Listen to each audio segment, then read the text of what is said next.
journalists, and Israel have to literally negotiate their own prisoners to free them. Okay, that's number one. Number two is the reason why they don't allow any of this stuff is because the entire area of Gaza is considered an active combat zone. You don't send your camera guys into a war zone. You just don't do that. You don't send them right into an active war zone. You send them around the war zone. But unfortunately, around the war zone is right outside Gaza, right outside the borders of Gaza. So you'll be standing behind a. I'd have to disagree with that. You've watched photography for years in the UK. The BBC have done that. Yeah, you're talking about red zones in a war. Yeah, red zones. You cannot go into a war. Yes, unless you're going to have another Hind Rajab incident where bullets are on both sides and they get caught in a crossfire, and then you start blaming Israel for that. That's exactly what happens every single time when a civilian dies. You never talk about that there was a crossfire of bullets on both sides of the incident. You always talk about the fact that Israel was the one who actually shot the bullets, and it's never Hamas's fault, for that matter. Hey, Phoenix, do you think they also had, there's never any crime in Gaza? Like, no one ever dies? No Gazan ever kills another Gazan, like, to steal or rob?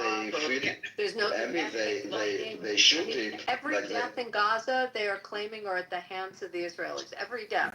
I said natural causes, which is 1% of a population around the world. They negate natural causes. They negate their own crime that they could have. I mean, there are other reasons people die in a country, and every single death is being tagged on this. And here's the problem. Nobody actually is going to actually investigate the United Nations as to why they did not distribute those aids and try to freaking blame it on Israel. They literally blamed it on Israel for something they themselves did not do. But Phonics, isn't this reminiscent of what the people did, for instance, during the quote-unquote military occupation of Israel, 25 independent news outlets, were being funded, they were well-funded, they were critical of Israel, they were having free speech and freedom of expression, right? As soon as Yasser Arafat took over, what happened? All 25 of them shut down. All the money and the funds funneled into Yasser Arafat's red pens, right? He became a billionaire. And guess what? Antonio Guterres is never going to get investigated for actually holding those aids. And when he says that, because he wouldn't wait for the blue, it's called the blue vehicles, where Hamas actually escorts these aids to the area. And they were saying, why the hell are you actually being escorted by Hamas? If you are being escorted by Hamas, we're going to shoot those guys. No shit, they're going to do that. So, I mean, this is crazy talk. It's like, are you guys, with whose side are you on, UN? Are you the sides of the terrorists, or are you side of Israel, like normal people? Like, it seems like even the UN doesn't know the distinction between terrorists and non-terrorists at this point. Yes, because to them, when me and Phonics have a war, right, I should be sending aid to Phonics' house. This is them. So in other words, these are the same people that want this war to perpetuate. And that's what they want. But you're concerned to end this war then? Well, exactly what international law stipulates. We actually had a land for peace deal with Egypt. And we literally signed a binding agreement saying that if you actually go back to war with us, we're going to take your land and then some. We did exactly the same deal with Gaza when we did a land for peace deal. And guess what? They attacked us. So therefore, we had supposed to take their land and give their population of Gaza back to Egypt, which they were part of to begin with. Egypt doesn't want them in Egypt. Egypt doesn't want them. They've already they seal the borders. And we're willing to go to war with them to send them back to their own nation. This is why does Egypt not want them? Phonics, because every time, every other country in the Middle East that has taken, in the past 40 to 50 years, that has taken in so-called Palestinians, whatever they are, right? And it's funny, there's no such thing as a Palestinian ethnicity. There's no such thing, really. You're either Kurdish, or you're Algerian, or you're Tunisian, or you're Egyptian, or you're Turkish, right? Really, there's none. But anyway, these so-called why don't they take them in? When they went into Kuwait, what did they do? Kidnapping ministers' wives, kidnapping ministers' kids, killing their kids, killing ministers, assassination missions, right? Undermining governments. The same thing they did in Jordan. What do you think King Hussein did to them? In a matter of about, I don't know, 2-3 months? Not 2 years, but 2-3 months.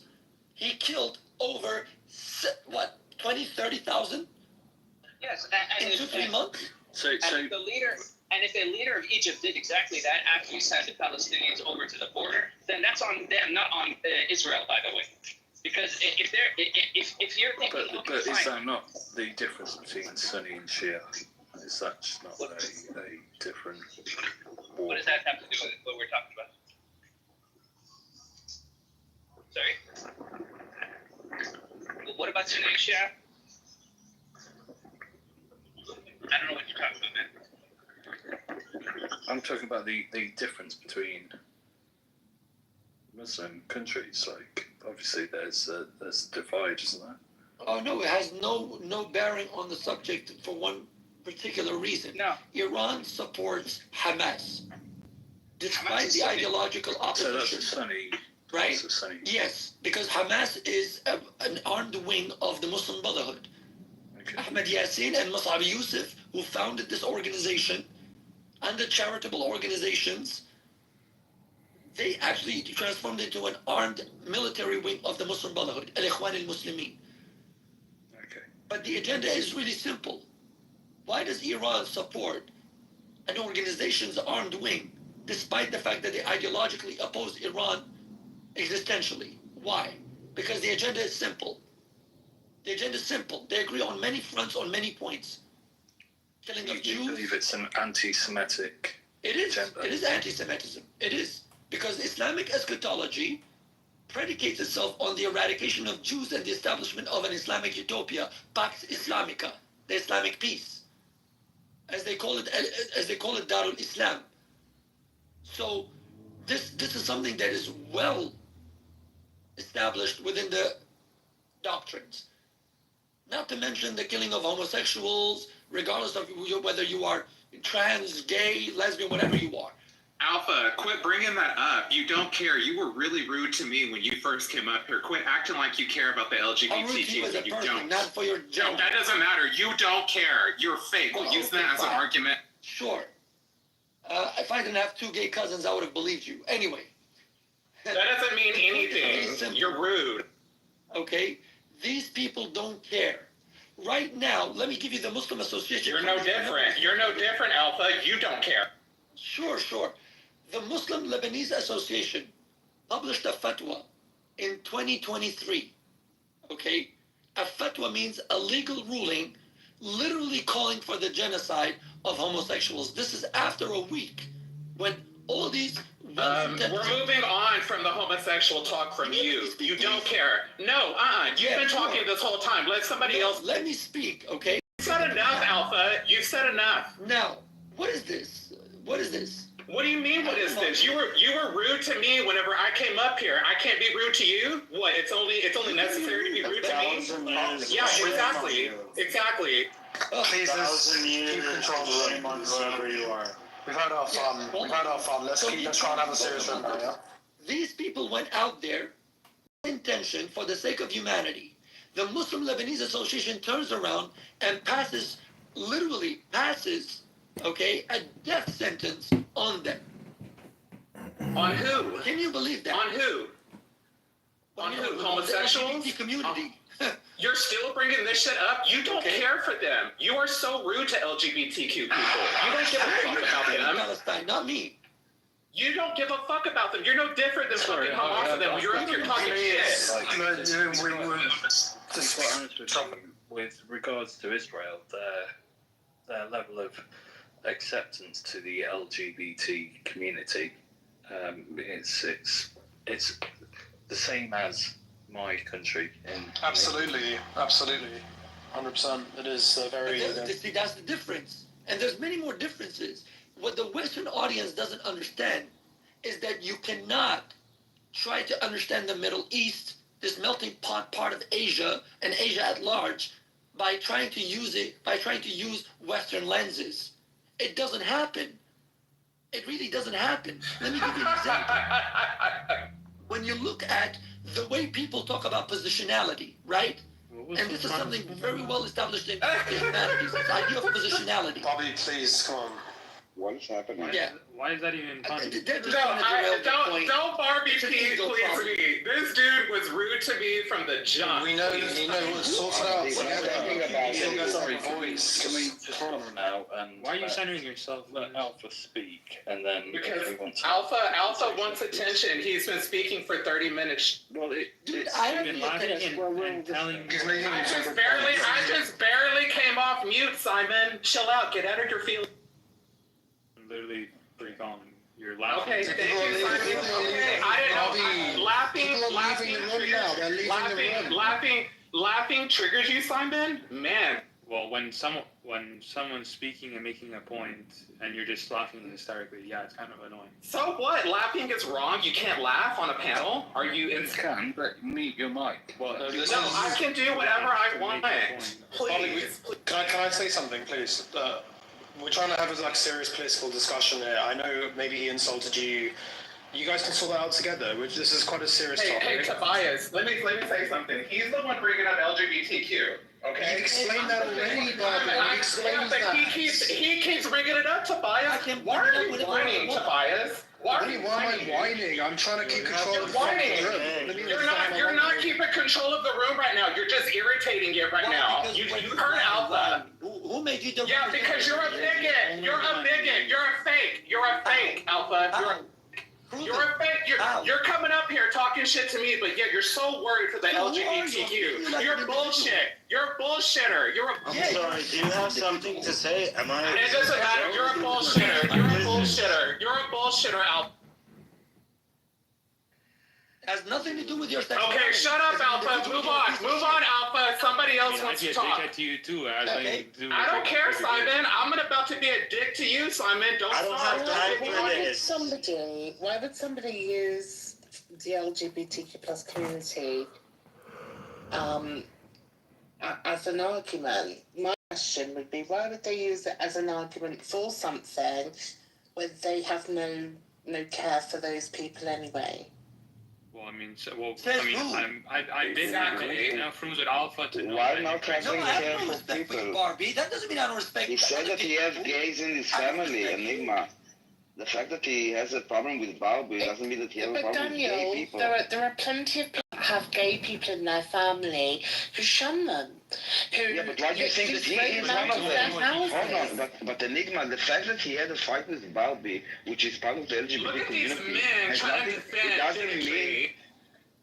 Barbie, I'm a man. I don't know if you're a man or a woman. It doesn't matter. I can speak. And the I fact don't that know he if had a you're a fight man. with I don't know Barbie, if you're a man. I don't know if you're one Can we either. get rid of Wow. this person? This is the really fact that she had a... Actually, can we get rid of this No, person? I'm speaking to there you go. Enigma. I'm speaking to Enigma for a second. Enigma, the fact that Alpha had whatever it was with Barbie doesn't mean that it's about the gay community. He is a person. It was when he called me a man. He called me a man when he came up here. He You targeted called me a man. my identity. You It called doesn't me a man. matter. Are you not a man? You just said you're a man. But you called me a man. It doesn't matter. like a That's what you derogative. identify as. That's what you identify But it as, has nothing right? to do with the gay community. Alpha It's and you Norma were person- rude to me. Oh my God, Why are I'm you trying to defending tell Enigma. bigotry? Enigma. Why are you Enigma, defending it has nothing to bigotry, do with the Daniel? gay community. No, why are you defending bigotry, Daniel? You're literally defending hateful fucking hate speech. When I'm defending myself, now you have something to say, Daniel. Don't do that. Don't. He's not talking about you. Daniel, He's not. He came up here. Daniel, do you feel passionate about the fact that people want to eradicate every Israeli so that they can occupy from the river to the sea as well? Sorry, Okay. Can I interject here? Hang on, I'm talking, I know you're Orlando. talking, and you're talking very well, but could I... No, you can't. You can come back up when you've learnt some manners. So you're going to talk quite passionately about that, aren't you? You're going to get a little bit irate sometimes. This is what happens. Barbie has always experiences hate. Whether it's from Muslims, Christians, goodness knows what else, even Jewish people like El Normo. So when people are using her community, but also badgering her, it's very easy for all of us to go, well, look, we're not talking about that. We're not, it's not really an issue. It is a fucking issue. It's a big issue. Enigma, he was talking about the community. He wasn't talking about her. Barbie is a Hold on. Can I reply? Her sexuality. Can I reply to her for a second? Can I reply to her for a second, Alpha? I'm sorry that I'm speaking because on your behalf, because as a listener. He was speaking about the gay community in different places. She was speaking. Barbie is a woman. What do you mean she? I'm talking about Alpha. And Alpha is a man. And he was speaking about the gay community, not about Barbie. Yeah. And I'm also part of the LGBT, and I'm also part of the gay community, and I'm also part of the gay community, and there's nothing that he said was against the gay community. Yeah. When he first came up here, he started talking shit to me because he didn't like me talking shit to El Normo, who has had a problem with me for many shows now. That's why Alpha called me a man and was very rude to me. I defended myself. Now About you, I'm talking to Enigma. Hold on, please. I'm talking to Enigma. I'm not talking about you at all. I get that. I didn't mention me up, though. I didn't bring you up. I said that he wasn't talking about you. Can I say one thing? Let me say something. Bobby, you know I've always supported you, right? And you know that. So I don't appreciate you. I don't appreciate you telling me that I'm whining. Okay, I'm not whining. I'm just trying to keep control. I don't appreciate you trying to monitor me. I don't do that to you. I'm not trying to do that to you. I'm just trying to keep control of the room and make sure the conversation stays respectful and productive. I'm not trying to monitor you. But when you do that, when I'm defending myself, it adds more like flame to the fire, like to the pit here. Bro, you're it's just best to just let it happen. Shut up, Alpha. Shut up. See, look at this. How am I not supposed to defend myself against this, Tobias? How? Okay, so I'll just say nothing. You don't get targeted like that, Tobias. Has anyone called you a faggot, a girl on here? No, they haven't. They called me a man, called me a dude. They called me, after being corrected, they're still disrespecting me, and y'all are all concentrating on how mean I am? I didn't say you're mean. I'm just saying I want to keep control of the room, that's all. It's not about you, it's about just a collective thing, you know? Yeah, it is about me when they're bringing me up. It is about me when they're bringing me up. Okay, the problem is me right now that y'all have a problem with me. So yes, it is. I never said that. That's your words, not mine. I never said that. Yeah, but you just wanted to call me out, though. You just sat there and said, Barbie, let me tell you this. So therefore, you're making it about me. Because you said I was whining. You said I was whining. I'm not whining. Right, exactly. And I said that because you kept talking over me and monitoring me, telling me to chill out, telling me to get back to the conversation. When I bring you up, the first thing I do is moderate you every time. So don't talk to me like I'm the Tobias. Cool, all right. Same thing, Tobias. Good. Okay, yeah, great, exactly. You know I respect you. That's why I do that. That's why I'm just trying to keep control of the room. I want this conversation to be interesting and conducive, right, to the topic. That's all. Nothing to do with you guys. I don't even know what the fuck was said between each other. I wasn't even listening. I was busy making a fucking. So then why say anything? Yeah. So then why? I'm trying to keep control of the room. I'm trying to keep control of the room. You want to keep control of the room when you don't know what was said, Tobias? Does that make sense? How long do you guys need to talk about it until it's sorted? Like how? He brought it up. He brings it up. He wants to defend the LGBTQ, but yet shits on LGBTQ, Tobias. Why are you missing that? Oh, well, he's not in the room now, so I mean, it should be over, right? Exactly. No, Alpha's still here.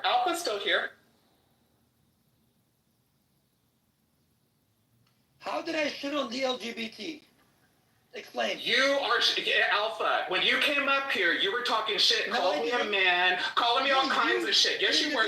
You were targeting me. I am a trans person, okay? So therefore, you don't have any respect. What if I did that to you and your cause? What if I shitted on you and called you a nasty Jew or a nasty this and a nasty that? You would call me all kinds of xenophobic and bigoted and racist, but I can't call you a fucking transphobic piece of shit when you're being transphobic to me, Alpha. None of that applies to me. So keep crying. Yes, it does. Yes, it does. Yes, No, it it does. doesn't. And if you don't want to hear it, if you're a fucking psychopath, move on. No. Bye. Quit asking to come up here if you're just.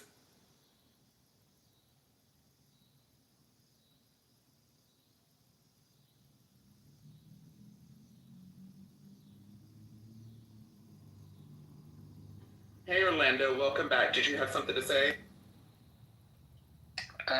Just wondered why it's all got very heated. Were you not listening? Of course I was listening, but what I would like to say is, like, why is it so difficult for people to converse in a way that's not so argumentative? Well, because this is an app. It's social. Feelings when people are passionate, emotions flare. This is normal psyche of the human person. When emotions flare, we're going to react. Not everybody reacts the same, though, Orlando. You might handle certain problems on here differently, maybe calmer, somebody would say. But I'm the kind of person that doesn't really do that. Why? Because maybe my life has... I've been affected differently than you have by life. I am a trans person. When I get off of here, the bullying doesn't stop, Orlando. It never stops for me. Okay? So when I get on here, when I get on here and it's continuing, I'm gonna be a bitch and I'm gonna get defensive. And it's funny though, everybody on here has been exactly. Hold on. Why are you talking over me? Hold on. Can I just finish my thought here? You asked me, and I'm telling you. Yeah, exactly. I just barely started talking. Anyways, like I'm trying to say, everybody on here has been exactly where I am right now, okay? They have been mad, they have been angry, they have said things they weren't supposed to, right? Why is it a big deal when I do it? Why? Because y'all want to stay in the conversation? Well, look, when y'all are bringing up LGBTQ people, I'm going to definitely say something about that. And Orlando, you're more than welcome to come back, but you weren't listening.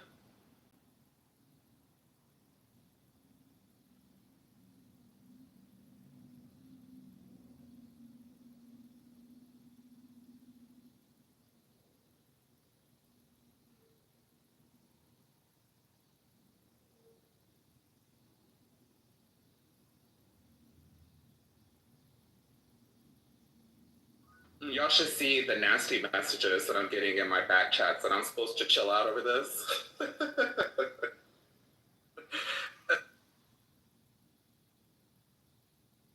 Yes, Orlando.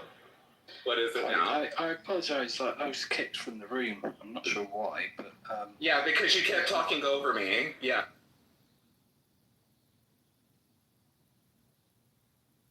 yeah, I'm sorry about that. No worries, you're back up. The one thing I would say is, like,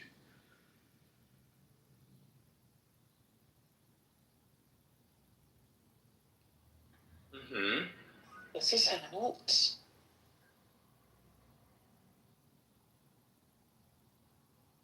Orlando, we cannot hear you. Or is it just me? hey, I'm back. Am I back? Yep. Hello? Loud and clear. Loud and clear. Okay, brilliant. One thing I would say is, like, would you not want to have some kind of conversation with other people without talking over them? Well, that's what you were doing, Orlando, the whole time. Do you think that question, now that the room's kind of calmed down a bit, is conducive to moving forward, or are you trying to relight the fire and be a gaslighter? I don't. No, I wouldn't like to gaslight for it. Oh, you sound like you're very unsure with yourself, Orlando. You sound like you're very unsure with yourself as well. Do I? Oh. What are you going to do about that then? Well, I'd ask you where you came from. My mother's vagina canal. Okay. is there any possible part of your life that you would think about that's made you kind of unsure of yourself? No, not at all. I can ask the same thing about you. Is that why you're stuttering and stammering over your words? Yes, possibly. Okay. I've not talked to a celebrity before, so... Oh, I'm not a celebrity. Are you sure? Yeah. I You said I don't was a think- celebrity. Well, I think... Do you see me as a celebrity? Do you think that I'm... I suppose someone... so, yeah. I suppose Okay, well, do you want my my... autograph? No, I don't think that... Okay. That this... This conversation is boring. Should we get back? Ask me something... Should we get back to something a bit more meaty? Well, Yeah, let's do it, Enigma. Orlando, we're moving on. George and Kitty, welcome. Do y'all have anything to say to the top? Yeah, I'm so ashamed that I made myself clear the past few days with my PTRs of Noah and Shem and Japheth. I'm ashamed. I'm ashamed forever. I'm ashamed forever. I have little will to continue living. When I'm Noah ashamed got, forever. when Noah got very drunk. It is only by the light of Torah. When he got very drunk in his tent, and was it Ham? I think walked in on him. He was more often, well, more likely than not, he was masturbating. That's... How do you know that? Because the brothers had to, take out the brother because he was in such shock of what he had sinned and the sin of it all. Yes. Go on. Yes, yeah, I'm listening. Are you done, Enigma? Or do you want me to? Can I address the title? You can address the title. Please. Like I'll be kind of quick, but it says, why do Hamas allow the starvation of their own people? And I think allow kind of means that they are not actually the one manufacturing it or causing it, or I think allowing is a bit too weak, not too weak, maybe a bit misleading, that there's like an external source that you just allow it. No, they basically manufacture it, and the reason why they do this is because human tragedy in Gaza is basically would put international pressure, as it does, on Israel to stop the war, because Hamas cannot win any other way except international pressure. So that is my addressing title. Thank you. I agree. I think if Hamas, as a political figurehead governing the people, had the best interest for the people, they wouldn't have spent all the money on the artillery and the missiles and the everything in a senseless war that they're never going to win. Yeah. It was the tunnel system, basically, that was the most expensive. There's only one side. Hello. I really don't care what Hamas is doing at this point. My concern only is for my country, which is America first. I don't feel that we have any footing in this situation that's going on between those two countries. And as long as I can remember, and just being an American citizen, to know the countless times that people have been dragged into these wars. We had the thing with the Saddam Hussein, and we actually found out there were no weapons of mass destruction, and my cousin got blown up into pieces from a landmine going out to serve in that war. So Sorry, can I insert? That's Excuse me. such a horrible thing. Orlando, hold on, Orlando. Let her finish. Let her finish. I just want to say that that's they need very, to- very. No, Orlando. No, Orlando. That means be quiet. Go ahead. Thank you. Okay, I just- apologies. Want them to not be involved. I just feel as though, and this is just not with Israel, I just feel as though America itself involves itself into others countries, trying to bring their ideology to their country. Just let those people do what they want. You get what I'm saying? Like, let them do what they want. If it's a big issue, then let the ICJ or whoever this council, the internet, let them come in and decide that. I've been tired of my country fighting these wars that I feel as though we're really not supposed to be meddling ourselves into. I don't really care what the people of Iran are over there are going through or their religious oppression. That's them. If they want to move out of that and they will want to get away from that, then let that be their choice. I don't feel that we have to insert ourselves in every single conflict, because while we're sending money over to help our ally Israel, we still have homelessness. We still have American citizens in Israel. So You have American citizens in Israel as well. Do you not want to protect them? Yeah, we do. Because Wow. I honestly don't, because like I said, you're American first. So if they want to be dual citizens, again, that's on them. I'm happy where I'm at. I don't think I would ever want. What about the dual citizens? What about the non-dual citizens that are just there, maybe on holiday, that are also needing respite and care to get back? I mean, in Britain, luckily we got some more of our British back to us. Not before some of them were killed and injured. But I also think that when we start saying, well, we shouldn't really be getting involved in certain things with other countries, what we're really saying is we don't care if people are, in need or whatever. Let's just put ourselves first. And to me, that doesn't sound. First, and I don't care. And I know that you're British, and you can be, like Brit first. It wouldn't faze me. I wouldn't care, because that's how you're supposed to be for your country. You get what I'm saying? Really? Do you not think that's why we have so many wars? Because people, they're so desensitized and to the fact that there are some people in other countries that don't want to be oppressed.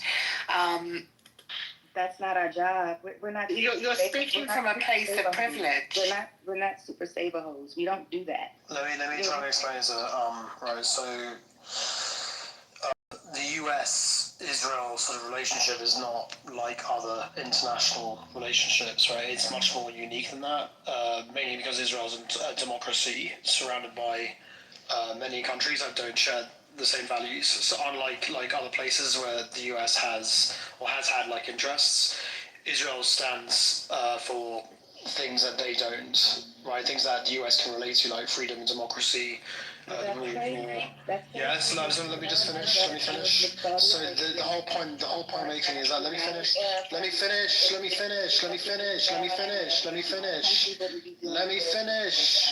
I can speak from the No, you. point. I don't. Oh my God, is she serious? Very serious. Yes. Well, stop talking then. I just Look, told you. it makes the situation different. Let me finish my point. I'm gonna have to beat you, okay? It makes the situation very different. The US isn't just helping like any other. Why are you giggling now? What's wrong with you? Because you made a crazy statement. Oh, you're out of there. You're fucking out of it. Bye bye. What a fucking crazy bitch. Okay. What a crazy bitch. Can I pick up the mantle there? So it was the British in the 50s that created the State of Israel.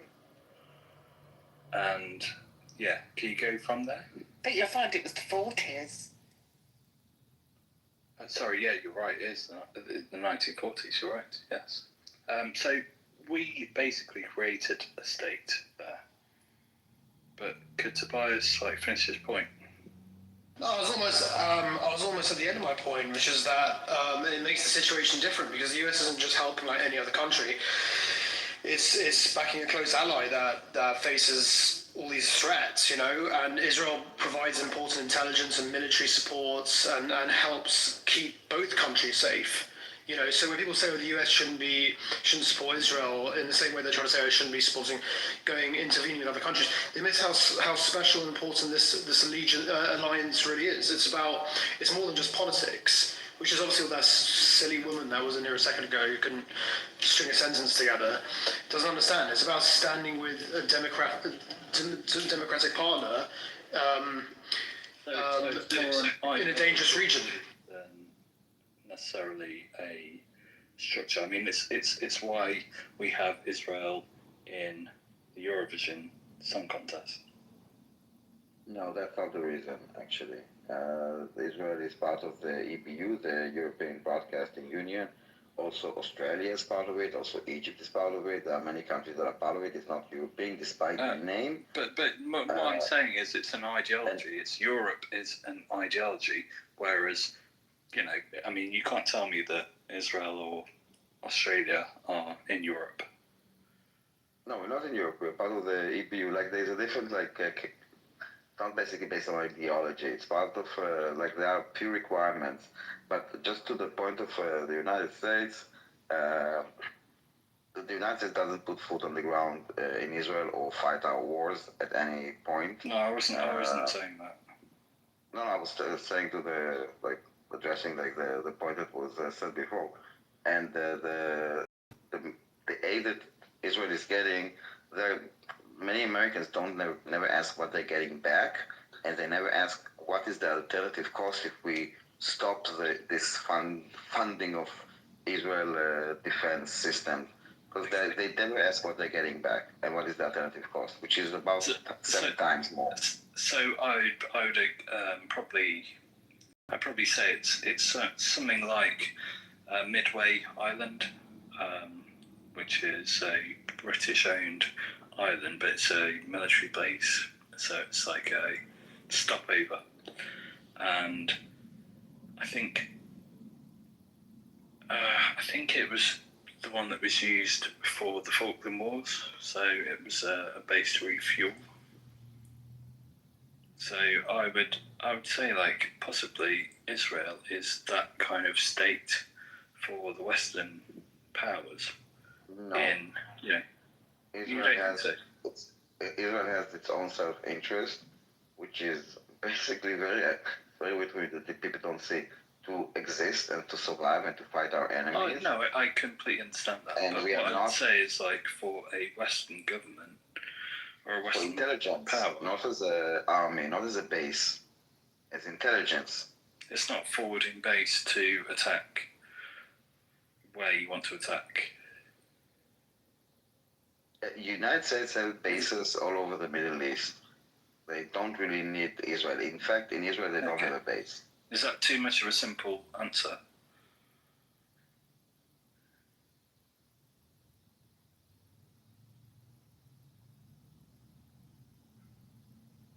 Sorry.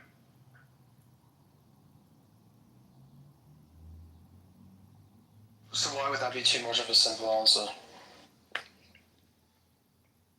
Sorry, Tobias, say it again. Why would that be too much of a simple answer? Because I thought it was, obviously a very, a very important place to have your bases for certain things like aircrafts.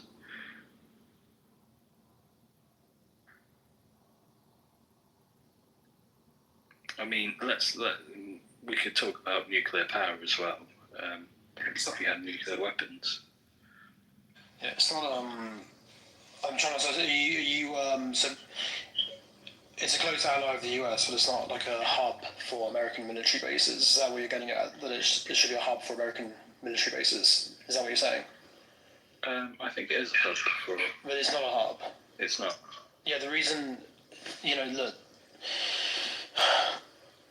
the US already has like strong military bases in other countries like Qatar, Saudi Arabia and Kuwait. Yeah, they are much better suited for that sort of thing, right? Okay. But, Israel's military is very capable on its own. Doesn't need the US. And that's not like hopeful thinking. This is actually true, because the Israeli-Egyptian war, they were basically about to be wiped out before the US put their fighter planes and gave their fighter planes to Israel.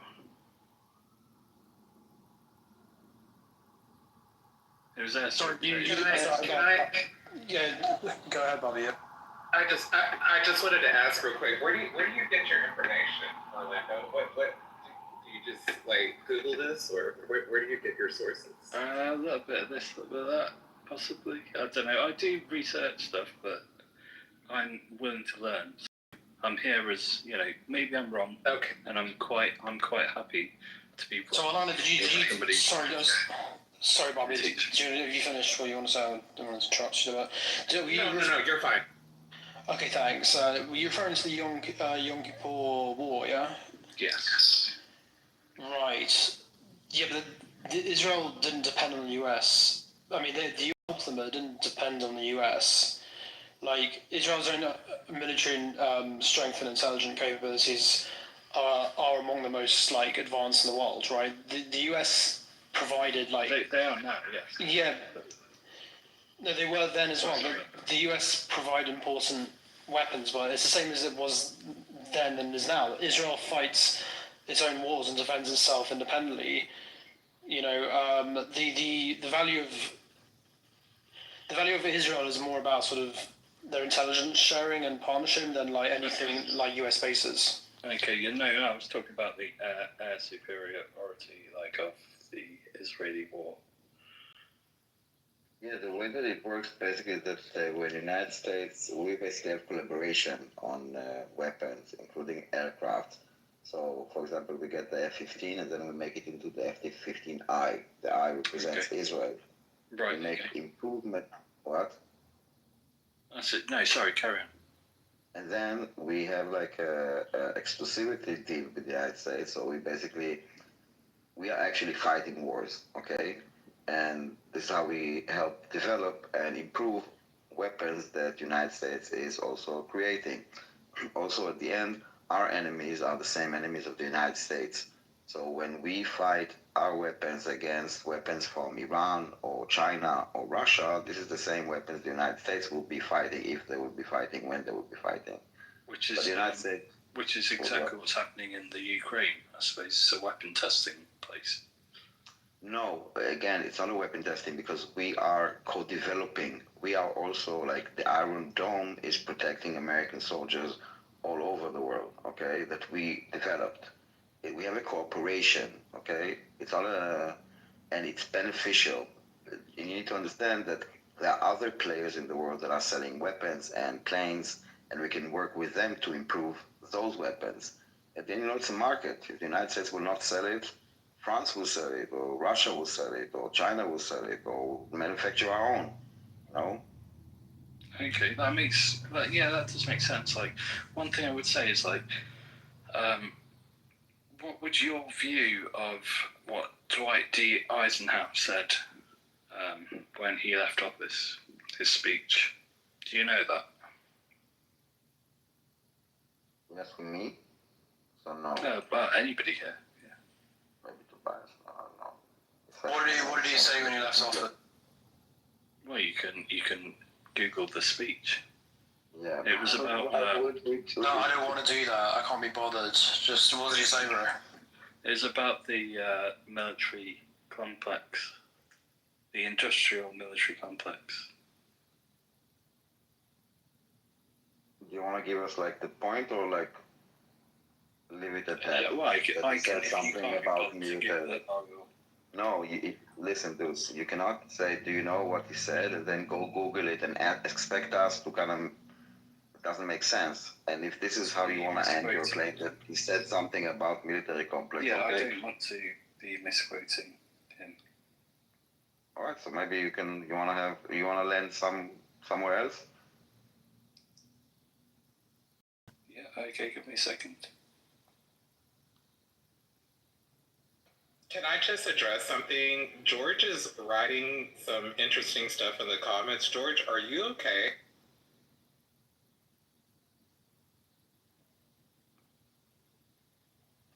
Hey, sorry, I'm washing my hands. Yes, I'm terribly ashamed. I think okay.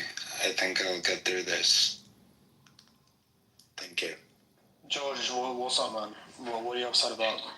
Is this I'm something upset about something that upsets you? world history. I'm upset about. I don't care much for it. I've seen everything. I'm amused. It's too tragic for me. Oh. No one's forcing you to watch world politics, bro. You can. No, I don't watch it. Watch I some don't watch puppy it. videos. Some. What? Hey, why is this a response? No, I'm being honest. I'm not being facetious. I mean, just something that's. I'm doing my duty. What?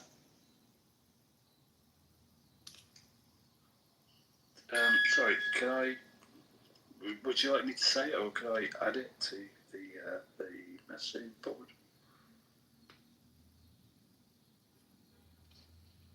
Go ahead, man. I can talk. Yeah, I can say that. Not very good at reading, but okay. In the councils of government, we must guard against the acquisition of unwarranted influence, whether sought or unsought, by the military-industrial complex.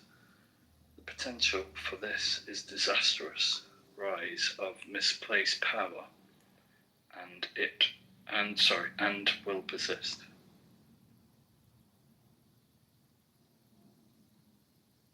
And the point you want to make with this is that basically, if you make money out of weapons, you could create situations that will require weapon. Exactly. All right. So I just want to address it from the Israeli perspective.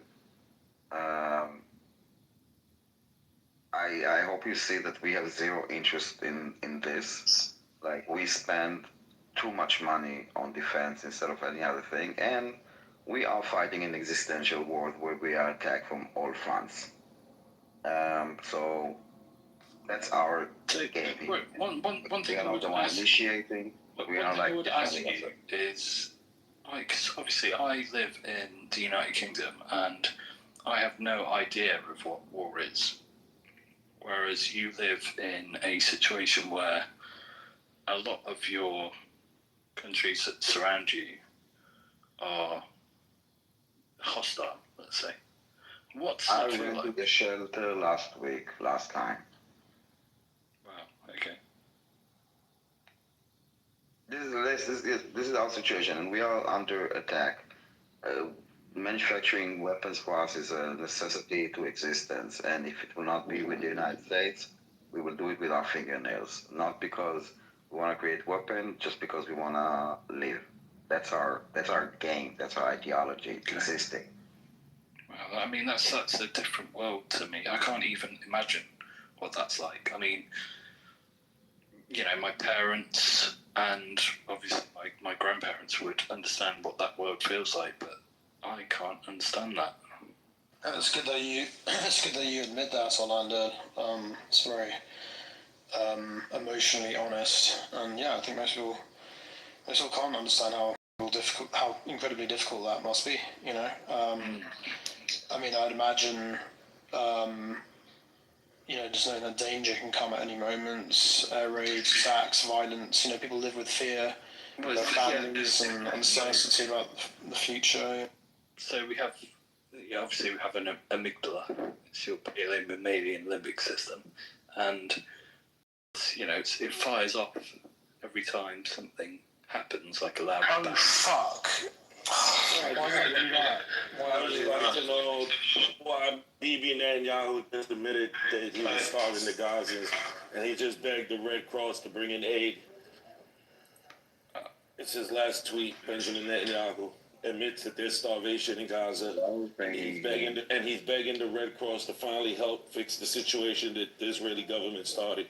Resistance. Daniel, I'm so sorry I didn't mean to do this, dude. No problem. He was appealing, just because people already heard it, he was appealing to the Red Cross to make sure that the hostages will get food, because the Red Cross are in Gaza, food, because they're starving and the Israeli government. Is starving the hostages. Please I'm mute. sorry, did I do something wrong here? No, it's about resistance. He's like, He's a notorious, I'm notorious for telling you. It's about quite the opposite. Hold on. We all saw the images of Eviatar David, how he's like in the tunnel, a skeleton of Yeah, a I know. body. I feel really sorry for that man. I feel sorry In the that his tunnel, own country would do that to him. mute up, please. In those underground, in those tunnels for 667 days. Bobby, are you laughing? No, I was laughing that you told him to mute up, not what you're saying. Okay. This man that was snatched from a party, put underground for 667 days in this tunnel. He didn't see daylight. He is pooping and peeing there. Just imagine the smell. He's eating. He has a calendar of what he was eating. He's getting beans in one day, some beans in the other day, and then 2 days he's getting nothing. He's a skeleton. And they made him also dig his own grave. And when the Hamas fighter was handing him in the video, like you could see the hand of the Hamas because he was giving him something, you can see the arm of the Hamas man. He's well fed. They are deliberately starving the hostages, and the appeal now from the world that is starting to wake up, I hope, or some of them, or people that realize that this is how starvation looks like. This is actually how we have not seen a single starving man or woman in Gaza, yet they claim starvation. The only person that we see is either you are crazy or retarded. I didn't finish, please. The appeal, and I'm landing here just to address what you said. The appeal to the Red Cross, which are in Gaza, as we saw when the hostages were released, they got them from Hamas. They are in touch with Hamas. The appeal is to make sure that the hostages will get their medicine and their food. Please don't exploit it. Resistance, if there's a shred of humanity left in you, go look for the video of Eviatar David. Look at him, watch this video a few times. Try to imagine someone that you care about in this situation, was in a party, and all of that I described right now. And don't use him to continue at us. Please, use the... I didn't see it until now, but I would believe that even you can have a bit of humanity. And if not, please don't speak. Yeah, very hopeful, Daniel. Well, no. Well, I have all the humanity. It's you people who lack humanity. So hold on now. Let me speak. Wait, First, hold on. Wait a minute. I just wanted to say to Daniel real quick. When I was laughing, I've talked to Resistance before. I know what he's like. So that's why I laugh when people handle him. That's all it was. Yeah, I just wanted to kind of clear that up. Go ahead. I got it. once again, I'm the one doing the handling here. But once again, Daniel has given misinformation because, yes, we've seen the gruesome images of the poor Israeli who is being starved. Absolutely. He is in very bad shape, and I pray for him and his family that he does come home. But unfortunately, this is done because of the Israeli bombardment and their refusal to feed the population of Gaza. This is why that man is starving. And they refused to have let him got released when they had the deal on the table to have all the hostages released. But once again, Bibi Netanyahu and his terrorist thugs in the Israeli government are not allowing aid to come into flow into the Gaza Strip. I have humanity.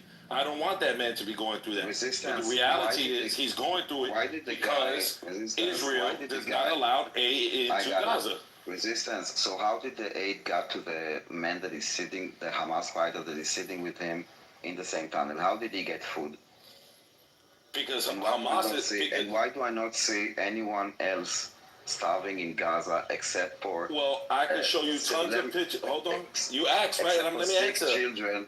No, I'll show you adults. We'll show you adults that died. They are the same. They look just skeletonized, just like him. Why did the Hamas man have like a full body weight, and the guy next to him was a skeleton of a man eating beans for days in a terror dungeon, digging his own grave? Resistant. Stop making excuses for those. I'm making excuses. I mean, you're not even letting me answer. How the hell am I making You are excuses? literally saying you are. as if this is a deliberate starvation by Hamas. By Israel. Okay. By Israel. Okay. It is Israel that is starving the population of Gaza and those hostages. Hamas does not have power. Hamas does not have the power to bring in aid into Gaza. I'm not. They don't. I'm not It's just the interested in you facts. derailing this stage, and I know you. It's not derailing. I know you just don't like the truth.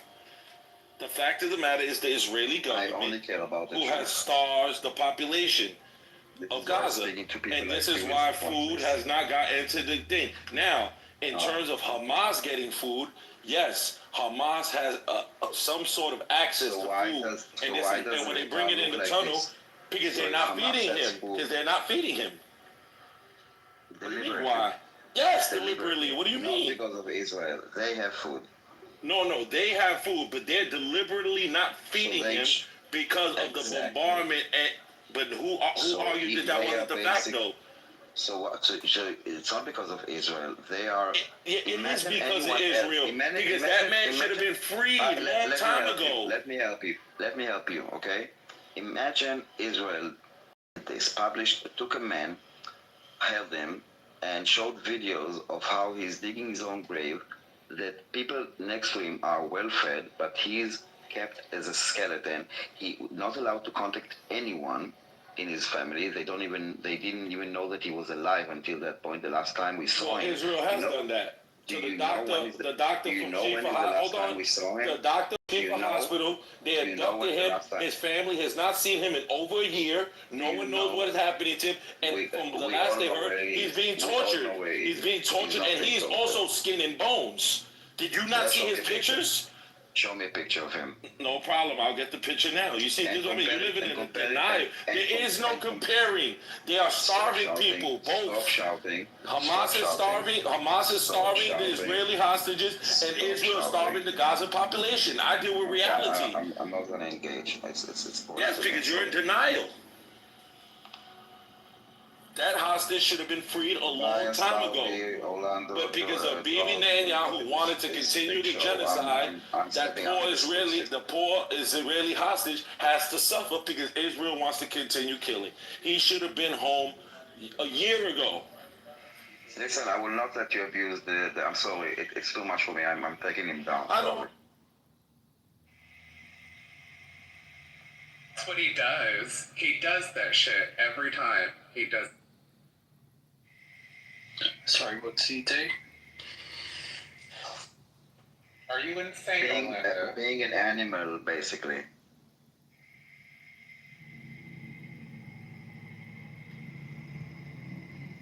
Like, we are humans, and he's acting with no humanity. No humanity. So, how would you...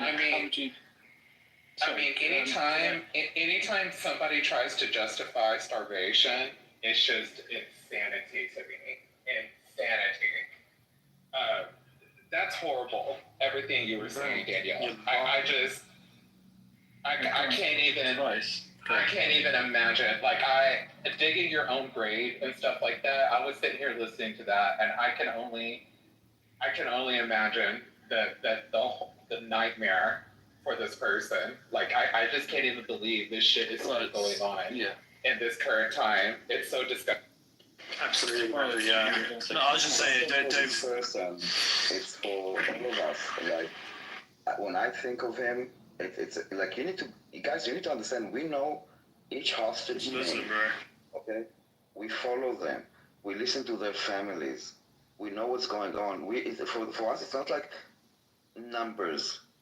By the way, also each soldier that is killed, in the news they say, released to the public, and then they say the name, they will show the photos, they will say how he died. The next day they will show videos from the funeral, what his family said about him. Those are people, and those are and the reason that he was taken is not because of him. He's like a random person that is they're using him to abuse us. That's what they do, man. Releasing those images is psychological warfare, and then people like Resistance and other are not only like exploiting it in an even more sinister ways. This person is not the only, like, he's not the only, like, it's not just him. It's of course his family and his friends that know him, but it's really for each and every one of us. It's like 1,000 like bombs into your like you see those images of him. Yeah, Resistance. He explains that he's Muslim. You know that, right? He follows a Muslim faith. He's a devout Muslim. You do know that, right, Daniel? Yes. Bobby? Yeah, he is. Yeah. I'm sorry? Yeah, no, of course. Yeah, so he's, you know... Yeah, I mean, yeah, that's what I'm going to say. There was a video I saw of like these kids in Gaza or whatever, like begging for like money. You know what I mean? Because they were being bombed. You could hear bombs in the background and stuff like that. But they literally had gold chains on and gold watches on and stuff like that. And you could literally see the kids in the background moving their air mask around because it was all just scripted. Like there's many fruit out there that a lot of these like panic videos for like Gaza and stuff like that are totally scripted. And I think that it's just sad. It's just, I don't know. I just thought it was so funny seeing that this very healthy kid begging for money with a gold watch on. I'm like, A lot of those videos are faked as well. It's been proven. There's literally a video on YouTube I watched the other day where they literally caught them faking a video. From Gaza, yeah, they've literally... Have you seen that video, Daniel, Bobby? What's the name again? I need to find it. It's literally... I sent it to Yahoo, Shmari. There's literally a video... Yeah, Shmari Yahoo. I always mess up his name, but they literally, like... They were caught red-handed because a third party was recording them, faking a video for, like...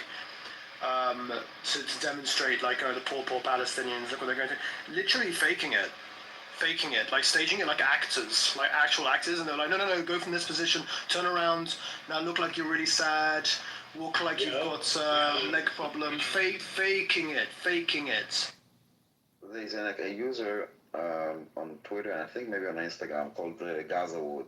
He's basically collecting daily all the videos, and basically each one, it's not always that obvious, but sometimes it is, like before and after photos and stuff like this. It's an industry, and what you can see there, that not only they are faking many videos, but they have access to ambulances and to hospitals and to like communities, and they're working everywhere. And another thing that we see, like for example, she was talking about collecting money. The food and the aid that is going into Gaza for the last almost 2 years is free. Yet they are reporting constantly that they are paying like extreme money, like cost for like flour. And like no one in the world is asking like, why the fuck are the markets full and people are buying it in so expensive prices? They're like, who's getting the money? Exactly. Why is it even costs money. Can I say something real quick? Like, I got into it with somebody here. I'm from Texas, right? And I'm a lot of this is just educational. I'm learning something, y'all. And Well, finally it said y'all, and I understand you're from Texas. I was like waiting for the y'all. Yep. But the one thing is a lot of these like liberals here, they'll say, they're pro Gaza, save Palestine and stuff like that, and it's like, save them for what? The one I don't see them talking about with this fight, and what they keep skipping over is the child marriage that is in high discussion there with Palestinian people and stuff like that. Like there's so much child endangerment that goes on there, specifically surrounding around child marriage. They have an issue with that there. But when you bring this up to people that are pro-Palestine and save Gaza and stuff like that, it's like, well, you don't give a fuck about the kids. You don't care. Because there's literally people there that are trying to stop, like, children from being married. Like, what about that? Why don't y'all fight about that? Like, that's an actual cause that needs to be talked about. But they don't want to do that. Israel is starving them and this and that. Man, look at what they're doing. Like, they don't like anyone. No, I mean, it's even simpler than this. Like, when the war in Ukraine started, the entire world opened their gates and all the women and children left Ukraine. Where's the advocacy? Like, they could say, like, it's war right now, we're like, no child, like, no marriages right now, they are dying. Okay, so why aren't you advocating to let your government, whatever government it is, to let the women and children out of Gaza? Like we do in any other war. Like, why no one is advocating for this? And by saying, like, no, Israel is killing women and children. Okay, so why don't you say, like, get them out? No one is saying it. No government said, like, we open our gates for the women and children of Gaza. Come in, Egypt. Go to Sinai. The women and children, like Sinai is huge. We will open a tent city for you. Whatever. No one is doing anything for the women and children, except using them to pressure Israel to stop the war. Why would we stop the war? We want our hostages back and want Hamas demilitarized. Who disagrees with any of those causes? No one. Not a cause, it's an objective. So what do you want? Not you, yeah? Using them, like you say, as an excuse. That's exactly what that is. That's why I look at all this and I'm like, they don't give two flying fucks about their own fucking people, and we're gonna fight for an organization that has already been deemed a terrorist group, which is Hamas. They have a major issue with fucking children. They have a major issue with female genitalia mutilation. They have a huge issue with the way they treat women. They have a huge issue with LGBTQ. I mean, like, what is it? Like, I don't understand. Like, I just sit back and I'm like, yeah, I get it. Innocent. I'm all for the innocent people not getting hurt. You say big issue, they execute LGBT. It's not big issue. They kill them. That's a major issue, not a big issue. Yeah, we should send in a quiz for Palestine. I think that will help the cause. You know what I want to say to the quiz of Palestine? I believe like in this world that we should use like homeopathy, like go with the flow. Meaning like, yeah, quiz for Palestine. Let's make a fundraiser to do a gay pride in Gaza, or like with the Palestinian state. I'm like, yeah, let's do this. Like, let's recognize the Palestinian state and let's see if this will make a parliament will pop and a government and a judicial system and a constitution and police stations. It doesn't happen like this. Or even with the aid, that Hamas is stealing and there's not. I say, let's flood Gaza with do a mountain of flowers so it will be so cheap that Hamas will not be able to profit from this, and there will be enough of the population. Like, instead of going against it, just do more and and expose everything. Good question. I'd like to ask, what do you think Greta Thunberg's Oh my God.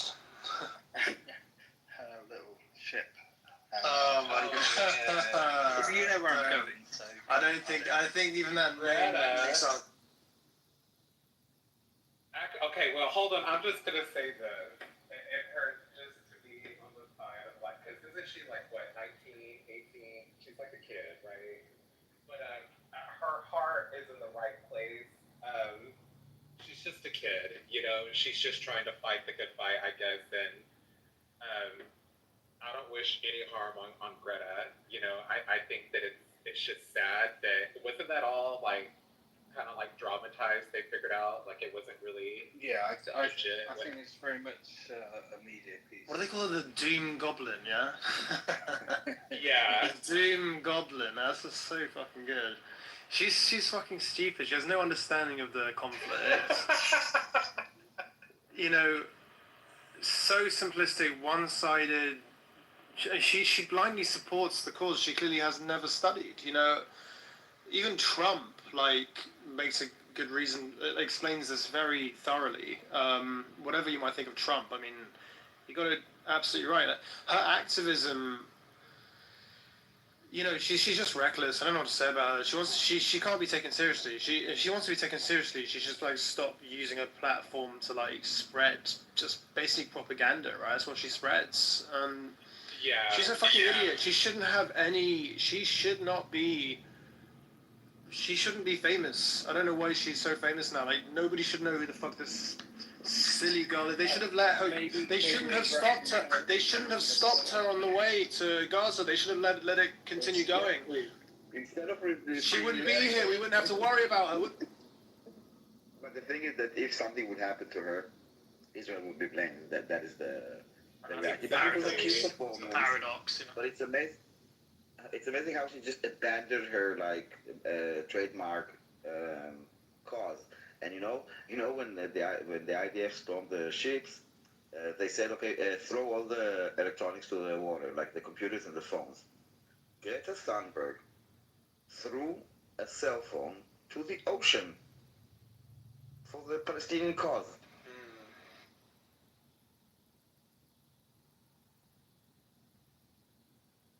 It's all about the views with her. She's been doing this.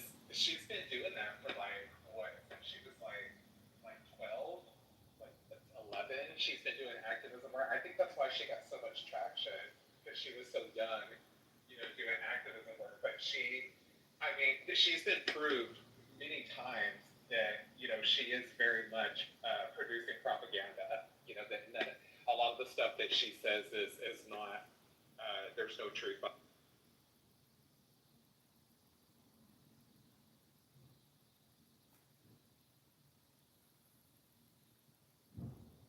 I mean, this Free Palestine movement became an identity for many people, like almost a cult, that they would abandon literally everything. If it's their future, their academic work, their jobs, their causes, everything is abandoned for this cult.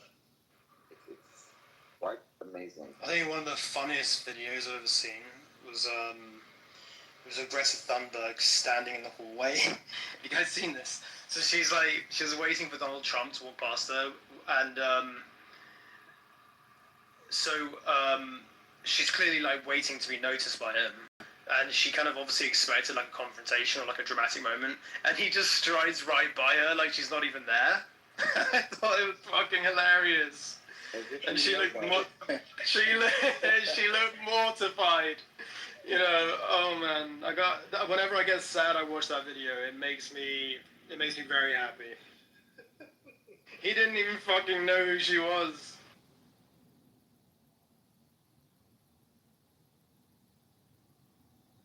Not sure she knows who she is anymore, to be honest. Her last name makes me laugh. Thornburg. It sounds like a cartoon character. You know what I mean? You're a bit too far away from the mic.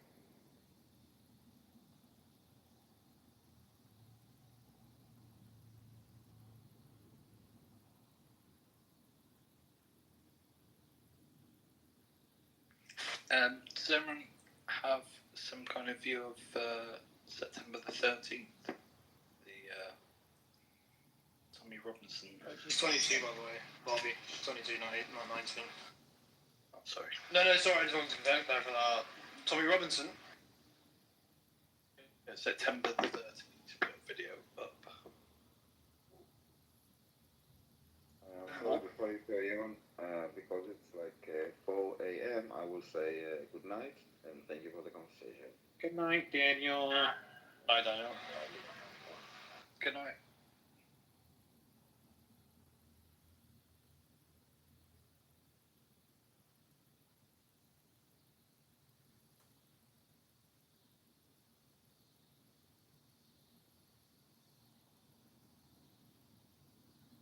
Yeah, I just, I don't know. I like I said, I'm very ignorant to a lot of the fight, and stuff. I hate war. I hate it.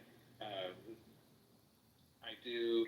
I'm a part of different LGBTQ groups and stuff, and I've talked to a few Israeli LGBTQ people, and I've always gotten the impression from over there that it's very lovely, very safe, very open. You can be queer there and without having a penalty. You know what I mean? Yeah, And stuff. definitely. But what I've heard also from like Iranian and Palestinian people is that they have to keep it secretive. You know what I mean? They're in fear. They don't always talk about it. There is even a user on here that's Muslim and says that he is gay, but that he does not dare talk about it in his family. And I'm like, well, why not? Because they're so against it. Well, why would you want to be a part of something that's so against you, that's even a threat to your well-being? So, I mean, but I have talked to, people from over there online, and they are scared. They don't want to be there. They have no choice but to comply for right now. And I feel bad for those people. I really do. That's why I get really touchy when it comes to the LGBTQ, because I've been doing talk online for years, specifically about LGBTQ, and I've talked to many people and from around the world that are part of it. And it's just sad. And with all of this going on, with all this, I do stand with Israel because they are very welcoming to the LGBTQ. I think that probably in the Middle East that is pro. I mean, look at Tel Aviv. I mean, like they're like it's basically like Miami. It's the equivalent of like Miami, because Miami is pretty fucking gay, but I hear Tel Aviv is pretty gay, pretty open. A lot of gays from Israel, they all live around that area. Like it's just really cool, colorful, inviting, vibrant. Like I said, no penalty for being who you are. Trans people exist. Like it's a very nice environment. I do want to go one day. I would love to visit Israel and go to Tel Aviv and do the Pride and stuff like that. That would be great. Maybe meet up with Tobias. Tobias can. You'd have a great time. I mean, definitely it's one of the best. Yeah, I would definitely. I'd go with her. Yeah, it's one of the best countries. It's for it. It's. I mean, yeah, it's true. There's some like religious communities. Like same with like obviously Muslims, but also Christian communities. They disagree with homosexuality because of their beliefs. But the country, it supports and protects LGBT rights. There's a lot of gay bars there. There's a lot of gay clubs. A lot of community there. But yeah, the challenge around acceptance often comes from like religion in general, right? It's not just in Israel, but it's everywhere. Yeah. Yeah. Sure. So yeah. Well, I don't ever. Yeah, you'd have. Thank you. And I do want to go one day. But that's why anytime I've ever had a problem with someone from Israel was usually from the religious stance. It's never the country. Never. I love Israel. I think it's beautiful. So it's more the denomination. Exactly. That's where I get passionate, because it is effective to LGBTQ, and I have to stand in there with them, because, some LGBTQ people that I've talked to from the area, they have to fight against it too. So yes. I get it. but it's not like the way in Gaza and stuff like that. Like they're not pushing people off for being gay. You know, they're just protesting them. We do that. They do that here in America. You know, we have gay pride events, and you'll see Christians and Catholics and all kinds of religious groups protesting, telling us all we're going to go to hell. You know, it was Adam and Eve, not Adam and Steve. Yeah, all we, of that. we kind of have a little bit of backlash here, but in the UK, but at the same time, it's nowhere near what possibly you would. Nowhere near Orlando.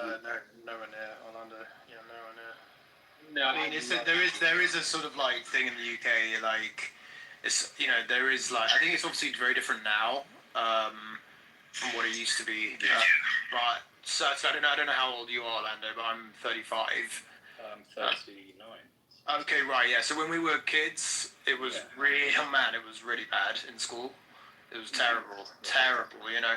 Now I think it's still bad, but like the kids get in a lot of fucking trouble if you call someone like the F word or something, you might get expelled now. It's not the same as what it used to be. That's good. That's really good that they took an action on there. The thing about the UK in general is I want to go there so bad. Since I was young, I've always loved the UK, and I understand that there's apples everywhere, and I understand that nowhere's perfect. But for me, I just feel like the UK really speaks to me and always has for many years. So I've never been. I want to go so bad. It's definitely on my bucket list. And Orlando, we're the same age. Wow, we're both the same age. No way. That's great. I mean, there's lots of places around here. Like, I mean, just to go out into nature. I mean, it's a lot of the cities are very, there's a lot of people there, basically. But if you go out into the wilderness, like, you can literally spend, a few hours out there and not see anybody. So yeah. I'd say the Peak District, the Lake District, and maybe the moors, like Exmoor and the Yorkshire moors. They're the ones that I would recommend. Definitely.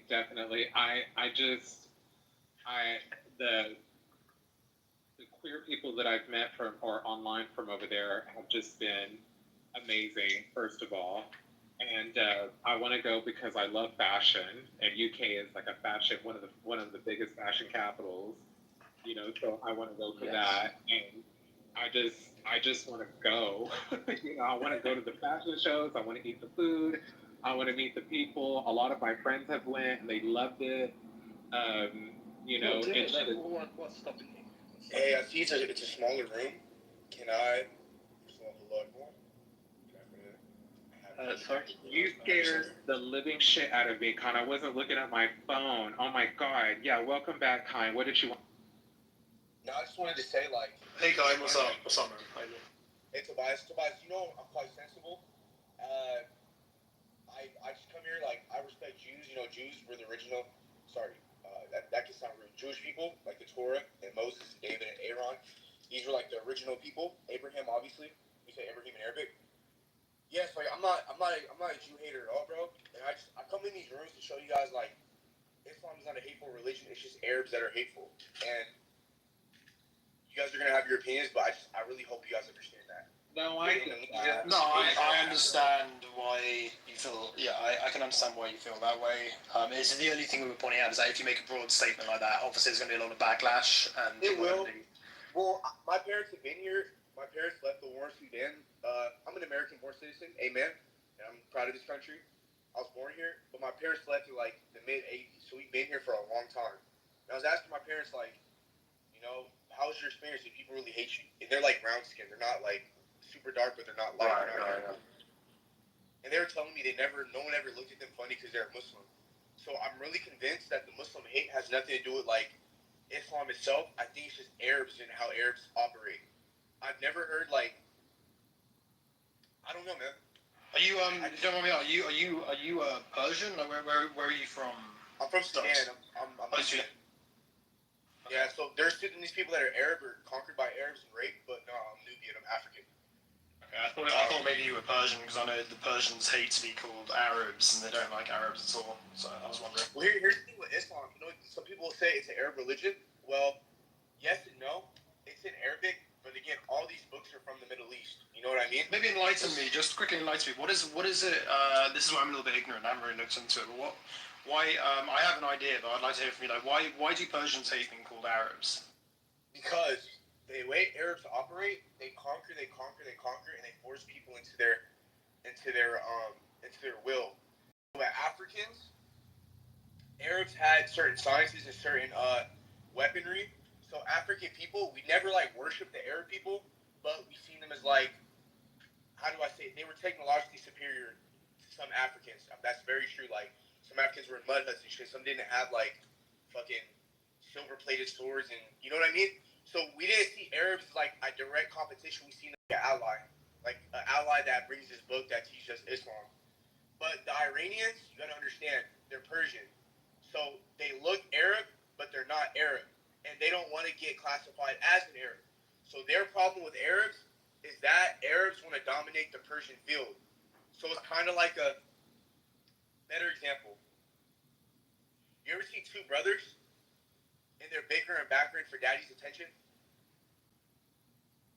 It's kind of like that. Is that a good example? Yeah, for sure. They're so similar. Africans and Asians don't have this problem because it's a clear difference in the way we physically look, the way our cultures operate, and our demeanor. But Iranians and Arabs are so similar, they don't like being attributed to one another, if that makes sense. And Iranians are typically Shia, which is a sect of Islam that most people aren't. 98% of us are Sunni. Neither here nor there. I don't hate Jews, bro. I don't hate the state of Israel. But yeah, I just come here to, Arabs. Would you say that you're from Zionist, no? What'd you say? I'm just brushing my teeth. Would you say you're like Zionist, like pro-Zionist?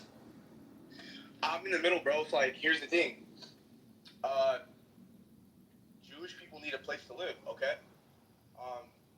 So what I think is, I think a two-state solution could work. I don't think Israel, I'm going to get flack for this. I don't think Israel should only be for the Jews and Palestine should be kicked out. But Jews have a right to live there just as Muslims and Christians do. We all have holy lands there. There's been a lot of so you accept that the Jews have been there for thousands of years? Well, the Jews were the first people there. Good, man. Yeah, I agree with you, and that's historical fact. Yeah, absolutely. Yeah, you must get Bible and the Quran were after the being Muslim yourself, you must get a lot of backlash for that opinion. I do. But here's the thing, again, I think it has to do, again, I'm an African, so I think a lot of, I think it's a lot of pan-Arabism, and although I'm a Muslim, I'm not an Arab. So a lot of, these sentiments they hate towards Jews and, these Arab countries and how they want them pure, I don't feel that same sentiment, because the way Africans, fellow Muslims, are treated in these Arab countries is deplorable. So I don't feel an affinity or a loyalty to these people. I respect them on the basis of religion and the good ones I'll communicate with, but I understand in their culture they view me as shit and less than them. You know what I mean? I've never had that with the Jew. No Jew has ever disrespected me or looked at me any kind of way. And if they did, it was like a money thing. Yeah, with Jews, it's about money and class. With Arabs, it's about literally if you're black, they hate you. It's not how Jews behave. Jews are very respectful, intelligent, decent people that will behave in a respectful and decent way. So they wouldn't behave like that. And I'm glad that you recognise that. I think it's a breath of fresh air to hear someone like yourself recognising it. Yeah, I didn't necessarily disagree with you earlier. It's just at the same time, there's a protocol in the room. You know what I mean? Where shit can get out of hand real quick. I know. I'm sorry. El Normo and me haven't finished. That's what I was going to tell you, Tobias. I don't know if you're through, but it's nice meeting you. Is that El Normo was on a show. When was it? About a day ago, and I wasn't able to go up. And when I wasn't able to go up, El Normo sat up there and talked 99 miles of shit towards me, and I couldn't defend myself at all. Okay, that was infuriating. And I basically chalked it up there as, oh, I'm going to get you back, right? So when I saw him up here and I saw all of y'all on there, and I was like, oh, great. And I was quiet at first and waited for my moment to say something. And when I did, it was pertaining to that there can be hateful Jewish people. And I said, yeah, Normal's one of them. And that's when, that's when it triggered from there. But I had beef with him even before him talking shit to me the other day. But it has been an ongoing with him. And I was not trying to derail the conversation.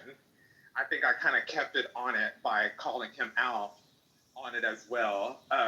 But I just got really pissed. He really gets under my skin. Yeah, I understand that. And I'm sorry if it seemed like I was trying to No, you don't need to apologize. Wasn't intending that. You don't need to apologize.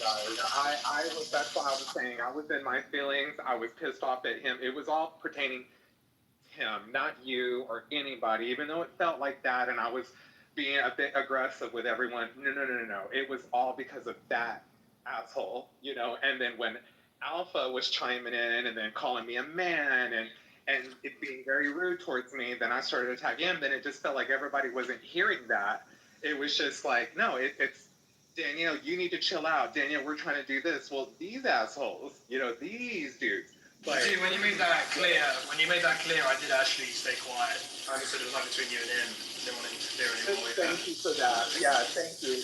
Because it is so frustrating, as you know, it can get so frustrating when you're, and I'm sure you can understand, empathize with this, is that it's frustrating when you're trying to get something out and everybody is just dogpiling on you in that moment. Oh, so yeah, it's just, you know what I mean? Like it gets so frustrating where it does seem like you're crashing out, but you're not. You're just like, no, because that's all I heard in the comments was, oh, this guy's crashing out. Alpha was, oh, this dude needs help. This dude is crazy. Normal. Oh, you're acting crazy. Echo chamber, literally. It is. It just became like, and then my own friends up here were like, Danielle, and I'm like, no, hell no. So then I became, Terminator, and I was like, oh fuck no. Let me just do what I do here. But no, I'm just glad that it all got calmed, and I've been waiting to say this to Tobias because Tobias does matter to me. I do welcome him on everything. You too, Bobby. You too. Yeah. Tobias. I want to say something real quick. Hold on, I wasn't finished my monologue. Tobias, you still here? Could I ask, Tobias, are you having a shower? No, I'm shaving. Okay. No. But you can hear me though. Okay, I'm going to make a statement, okay? I'm shaving, man. As an African black Muslim, we need to close our borders to Pakistanis, war-torn Afghanis, North Africans. They're going to destroy Western society. Okay? Now, here's a little twist. I think Africans and Asians, when I say Asians, I'm talking about like Malay, Indonesians, like those type of Thai Muslims, I think they're cool. Their cultures are very easygoing. But if we want to keep America great, stop these terroristic acts and the shitification of the West, you have to stop bringing in Arabs and Afghanis and Pakistanis. It's not like an Islam thing, though. It's just these weird cultures, okay? Even in the Middle East, the rich Arab countries that are Muslim and the rich Asian countries, they don't even accept them. Bro, it's deep, man. But we need to close our borders, man. We need to keep America. And we can't fall like here. We can't allow all these immigrants in to fuck our American culture. Amen. Oh no, I'm a Trump supporter.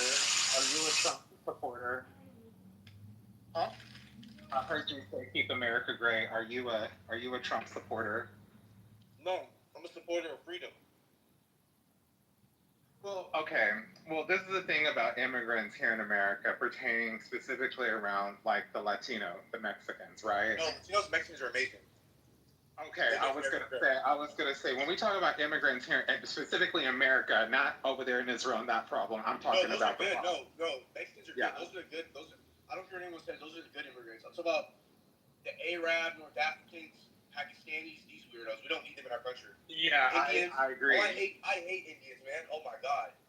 Oh, well, I don't hate them, but I will say that, you know, I've always, and I hate to, I've said this before, and I feel so bad for saying this, but so when I was little, I would see like Iranian people around or Pakistani people, and they would wear like the cloth around their head, and the men would have like the big beard, and they would wear those robes and stuff, and it would freak me out. Like they always, it would just freak me out. Okay, Do I'm what? listening, bro. Like that's normal. I'm saying again, like I'm trying to make discernment. Islam's not a bad religion. It's just what I'm saying is in Africa and like in Asia where there's Muslims, because people forget Muslims are not majority Arab. They're majority African and Asian. They're not like this. They wear beards. They have the woman covered up. It's just these weird like Pakistani, Afghani Arabs. They're just like weird, violent people. But why? But why keep the women cover up? You know what I mean? Just out Like, of respect. Wait. Are you into women? First of all, are you gay or straight? I'm a trans woman. I'm a woman myself. Okay. Do you like cars? Do I like cars? Yeah. I mean, yeah. I mean, they're all right. If you had a $3 million Pagani and you're in the hood, would you cover it up with a cloth or would you just let it sit outside in the element? Okay, but what is it that women have that needs to be covered? Everything. Okay, so why can't men be covered just like a woman then, from head Men to are toe? covered. It's called. That's why the guys wear the those. It's called your outer. No, they're not. No, they're not. They don't have to keep their face covered. No, they don't. No, they don't. So why do women have to be Hold up. covered? Listen, I'm about to educate you. Women don't have to cover their face. Their hijab is from their hair, the bottom. But when they're married, they'll cover their face out of respect. They don't have to though. It's usually the married women that do that. Yeah, but why are there stipulations with women for that and not men though? That's my point. There is stipulations. Hold on, wait a minute, I'm not through. There's not that many stipulations. Like there's not punishment if a man shows his hair. If a woman's hair, I've literally read many reports of women who their hair will accidentally come out of their hijab and they will get beat to death almost. That is not okay, kind. Okay, well, you have your opinion, and I told you, the cover, the aura for the woman. But how is that respectful? Shut the fuck up. How is that respectful when you're beating them down? Will you shut the fuck up and explain to me how that's okay? You just literally You're trans, that's my faggot. I'm explaining. I don't care. I don't care if I'm a faggot. I'll be a faggot all over your ass. How about that? I'll kill you. Black and ignorant. This is black and ignorant. Is what you are. How about that? You know well. And I'll be a faggot. And I'll be that faggot. And I'll be that faggot. Great. Right? And you're justifying abuse. You're justifying abuse. You're justifying. I don't care. Muslims don't deserve to live. How about that? There we are. Faggots don't deserve to live and Muslims don't deserve to live. There we are. Exactly. Yeah, exactly. So you justify abuse of women is what it is. Well, if Pine has nothing to say, I'm moving him down to the audience. Uh-oh, someone's mad.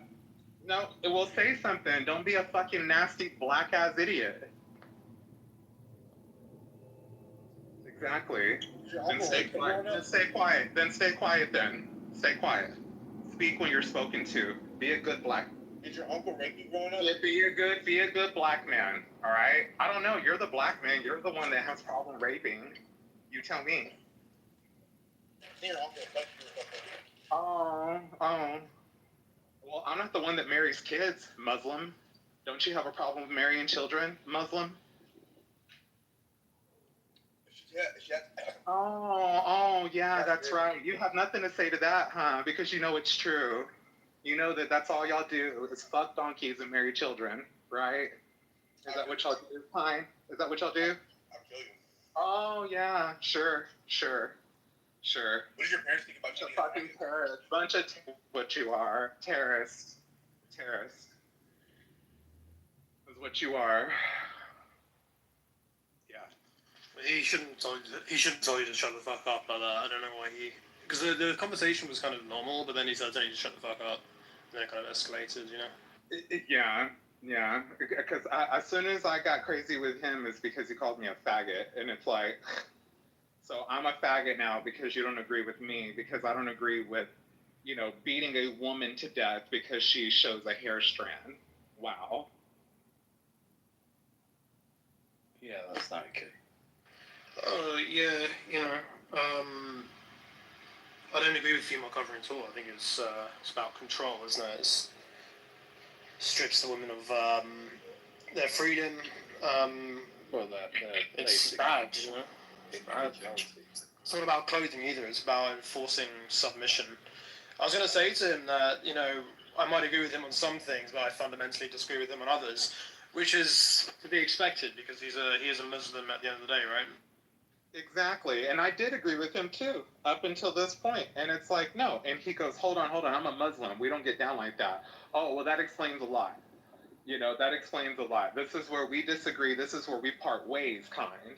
Because I've had nothing but nasty interactions with Muslims, online and in person. And he just fucking proved my point here. That every Muslim, they just want to fucking fight. And they hate gay people. They do. They hate them.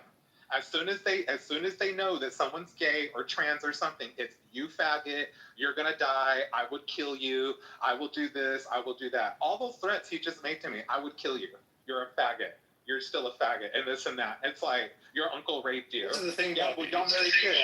It's the thing, even moderate Muslims. I mean, I think he is a moderate Muslim who support, even those that support Israel. They can still have religious beliefs and doctrines that. They will have beliefs and doctrines that conflict with core Western values, right? So I think, supporting Israel or, Western ideas, it doesn't automatically mean, his religious views are going to align with Western values, especially if his beliefs align with Islam. It's inevitable, right? There's going to be some things that are just going to conflict. Yeah. Yeah, obviously. Yeah, it's obvious, yeah. So I knew that was going to happen, just a question of when, It was kind of inevitable with him.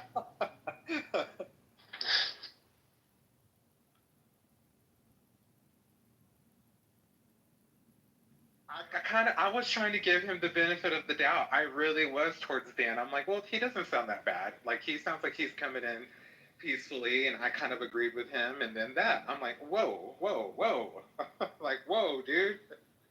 Wow. But that's the way it is on here. I've been told by so many people on here.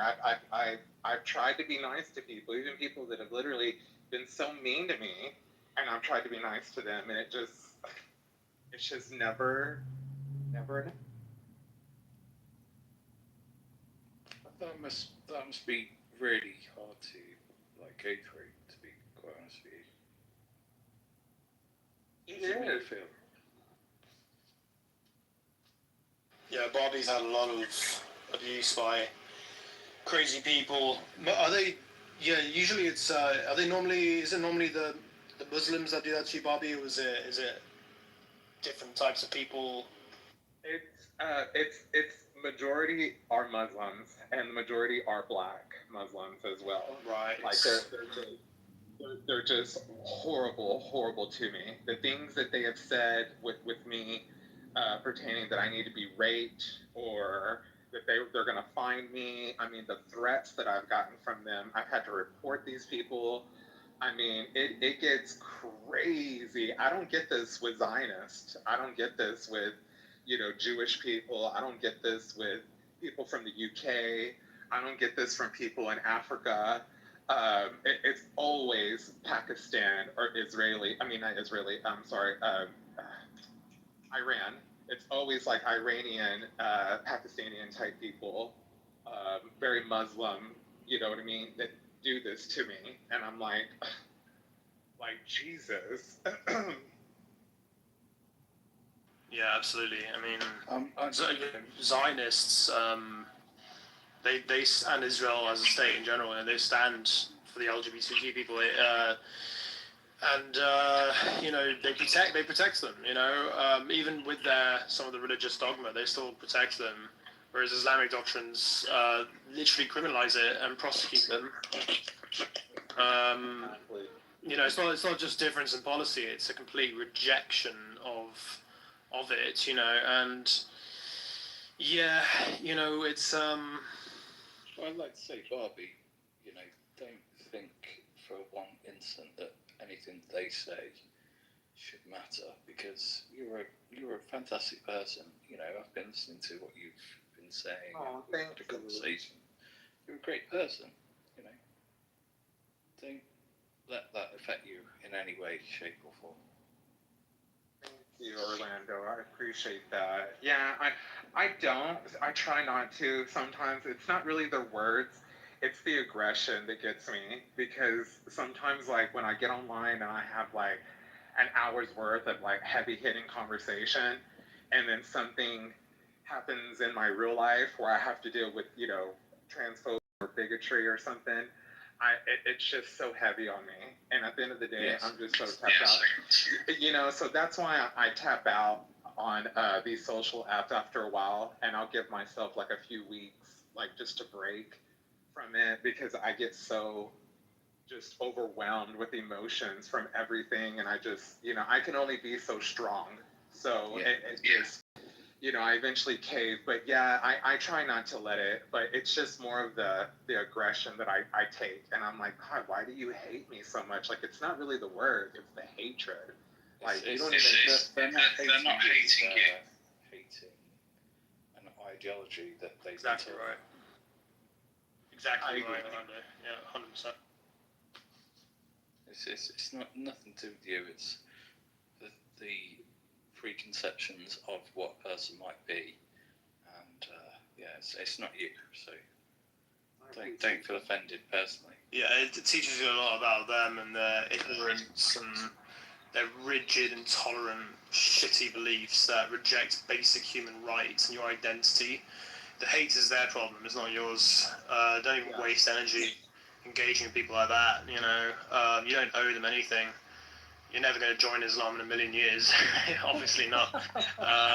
You don't have to give them any respect or any explanation. It's their religious dogma. It's an excuse for being bigots. Just stand firm in who you are. You're stronger than them. Your existence challenges. It challenges them. It challenges them, and that's the way they lash out. That's the way they lash out. No, that's what Miss Enigma tells me too.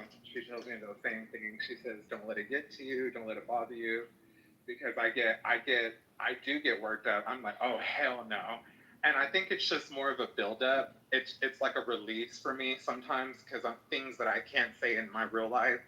I get a chance to kind of release it online when I get around these people, because these people, this stuff that they tell me, I hear this in my real life. Faggot, you're gonna die, da da da da da.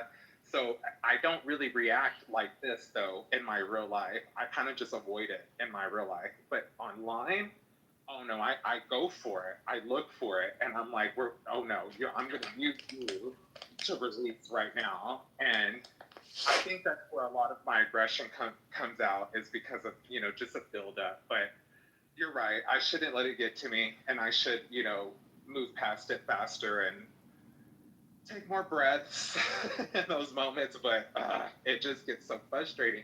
The same, going back to El Normo, like, I want to like him. I do. I want to like him, but he is just so bigoted towards me. And I agree with some of the shit that he says, but some of the stuff that he says towards me and to other people, like, I'm like, I don't agree with it.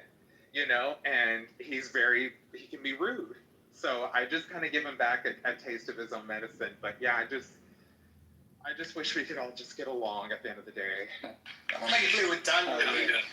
Daniel is, I don't know how well you know Daniel, but he's honestly, Bobby, I'm being totally honest with you, he's really fucking good. He's probably the best when it comes to like debating this stuff. I don't think anybody would deny that. He's like the leader in terms of like arguing this stuff.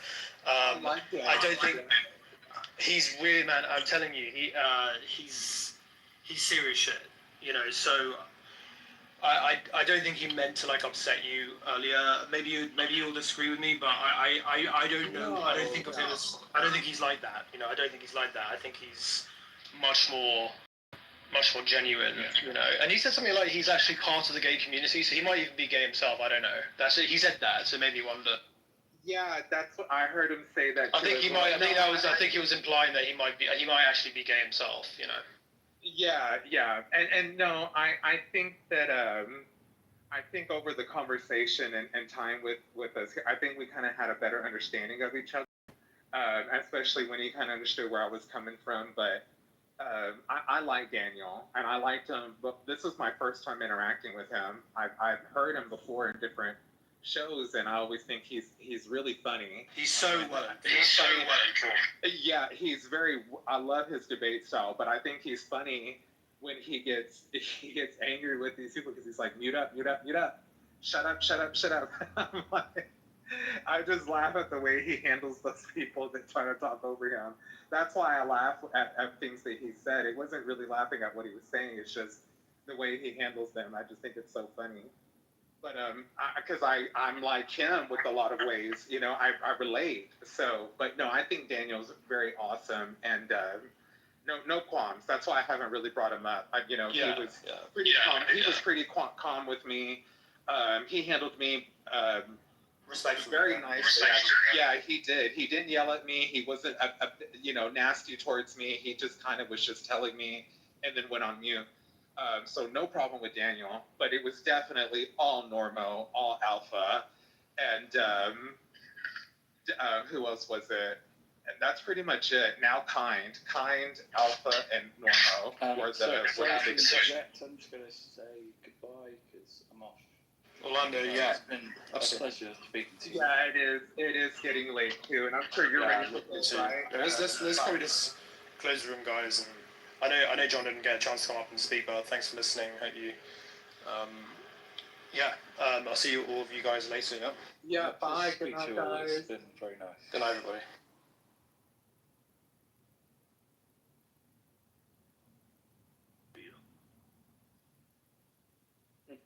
Make sure you keep that bill up there around 20, 30 grand, and they'll keep you around.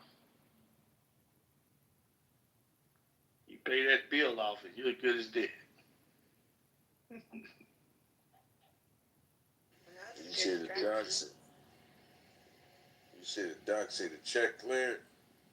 So well, go ahead and stick him over in that corner. You only got a couple hours to live anyway, Chad. We're gonna go ahead and cut the respirator off. Yeah, it works that way sometimes. People let you stay in their life as long as you got what they need or want. And if you stop having it, well, they stop needing you. Hence, never help someone feel full. Side, but not full. Oh, you're talking about the carrot method, dangling the carrot, huh? No, not dangling it. Just never let them eat it. Let them taste it. Oh, that's correct. People will stop chasing something if they don't get a little taste of it every now and again. It's like somebody wanting freedom. Let them go on vacation once a year. You know, if you work in my company, I'll let you go on vacation once a year, fully paid. So you can know what freedom feels like. And it'll make you work harder. You'll want more than a week, but you'll never reach it. But because I let you feel a week worth of vacation, you'll keep thinking that one day your life could be a vacation. That's why companies give you vacations, so you'll work harder. But if they didn't give you any vacations, you wouldn't work as hard.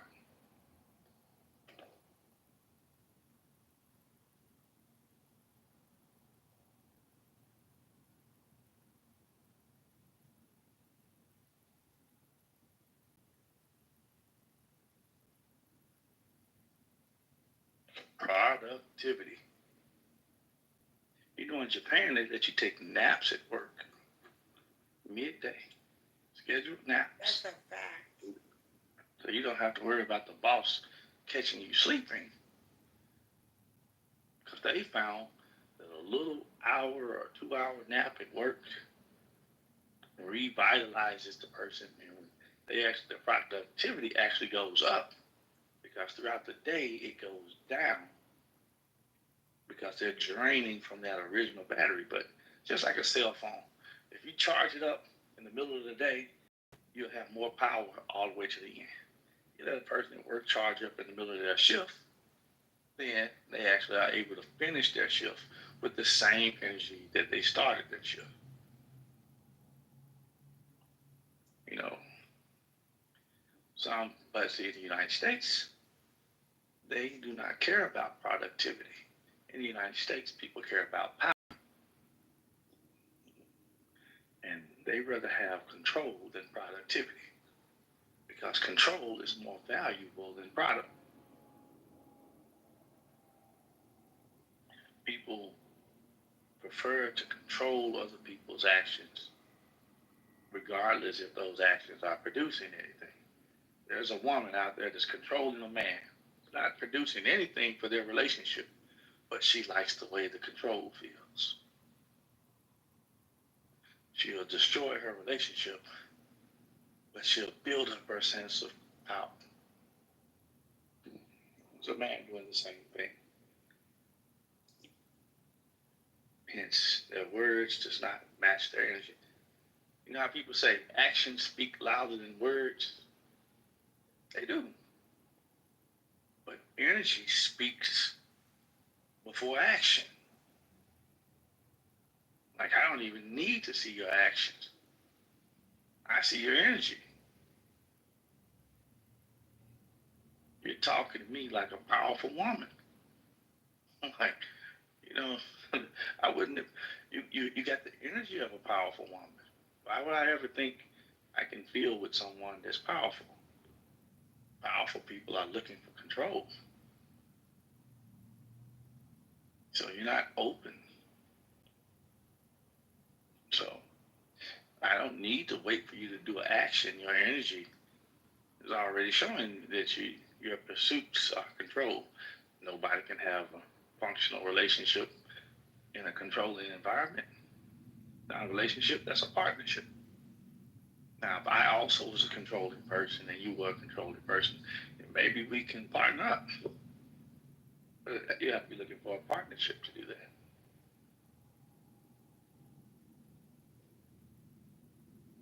So it's the energy of the thing. So I'm going to tell you that I know something about God. And you're going to see me talking about power. I'm like, depending on what God. You know, if I was talking about a God that was balanced, then I wouldn't be talking about power. If I was trying to be special, I don't know a God in existence that ever tried to be special. Even in polytheism, none of the gods, when there was many, ever tried to be special. You worship the God that represented the thing that you went. You were trying to have a baby, worship the God of fertility. You wanted the crop to grow, worship the God of sunlight and water.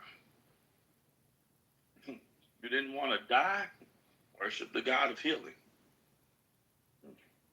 It was time to fight, worship the God of war.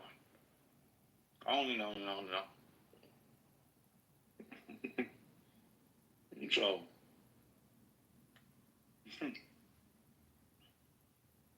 I can't see myself telling you that I am a true servant of the God of war.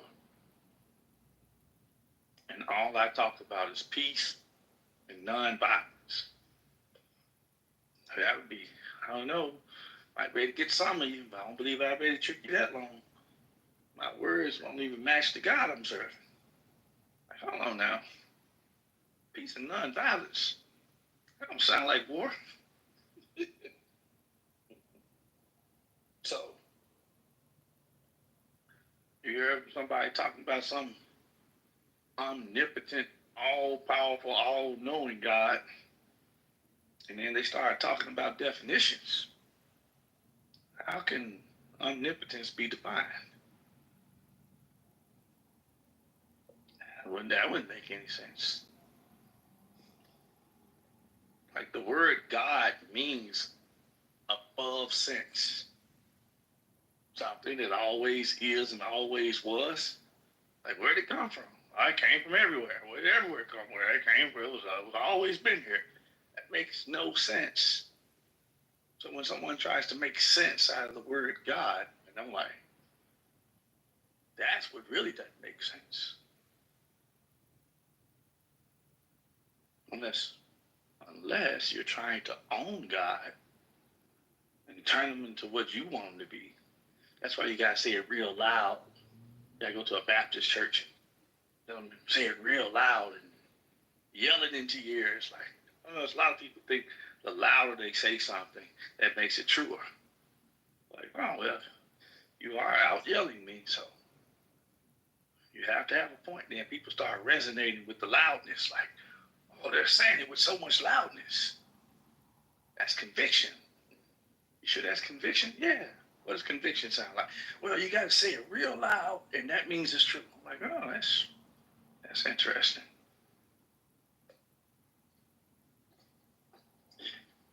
Hence, the energy isn't matching the words.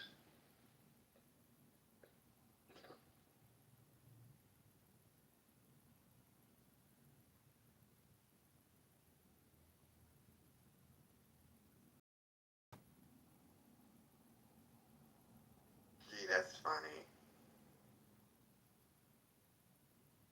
It's called being in the spirit.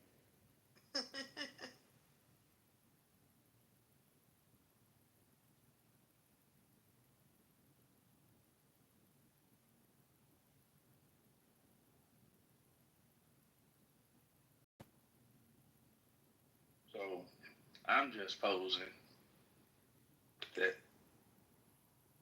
actions do speak louder than words. I told myself I know what I'm doing with that rose bush out there. I cut all the dead roses off of it. Never claimed to be the greatest horticulturist in the world. I didn't watch the whole YouTube video on pruning, but roses grew more and my rose bush got taller. So, I mean, I guessed my way through it, but I didn't do too bad. You know, sure I can do better. But I'm not going to tell people, man, I did all right with pruning my rose bush. No, I took the action. But I had to wait to see what happened to my rose bush before I said I did pretty good. I could have went outside and that junk was dying. I was like, oh man, it's all brown now. I think I killed it. You know, I cut the wrong thing. So I'm posing. Actions speak louder than words, but sometimes you have to let actions play themselves out.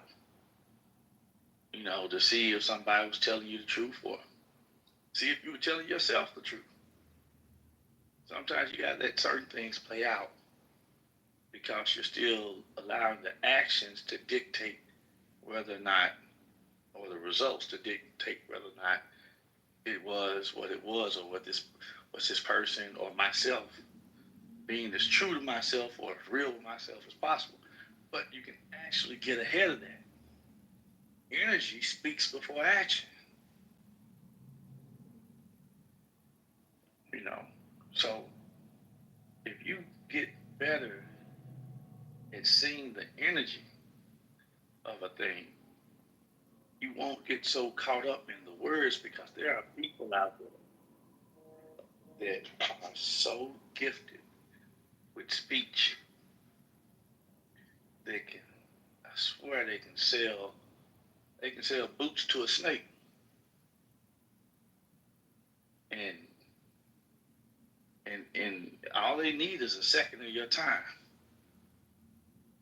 They can be witty, they can be charming, they can be confident,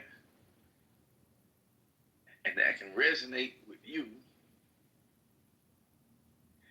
But the words are going to be false, but the energy is going to be this, and you need to be able to see when they're not matching.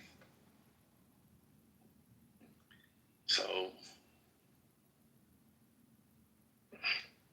you may or may not be able to ever see that. You may or may not, but it may be some minister or preacher or family member or a lover or a friend that's going to always have you under that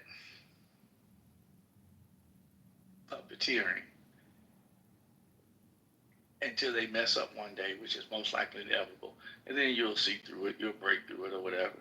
But when it's you doing it to you, if you can go a lifetime fooling yourself, you'll never see through the lie that you tell yourself. You've been telling yourself you're somebody you're not, but you say it so much to yourself, you're starting to believe it.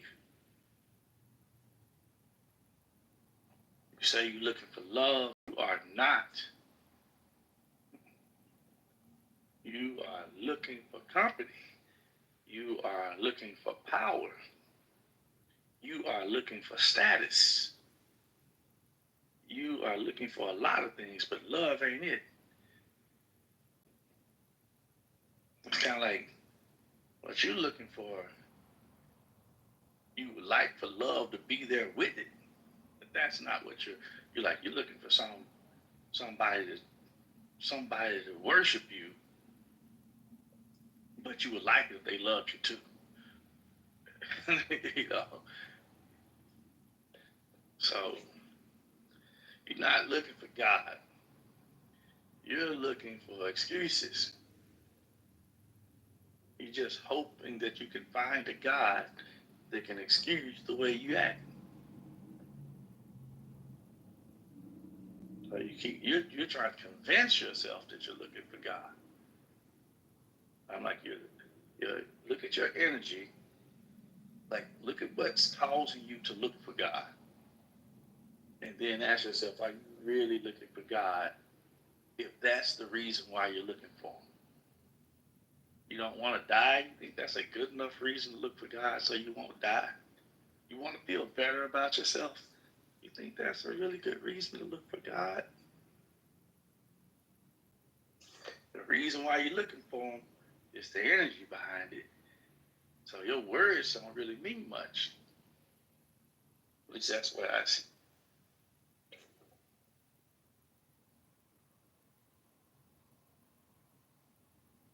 Thanks for coming through my room earlier, Zero. I mean, said a lot. The title of the room was Why Was God Invented?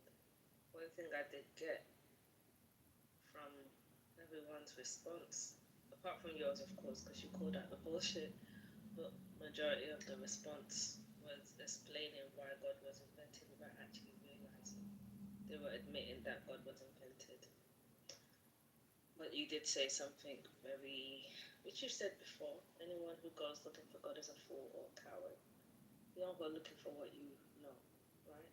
When you have a relationship, you don't have to go looking for someone you're connected to. And if anything, my quest or my questioning of all I've been taught is evident of what I don't have. And it's not even about control, it's more about understanding and perhaps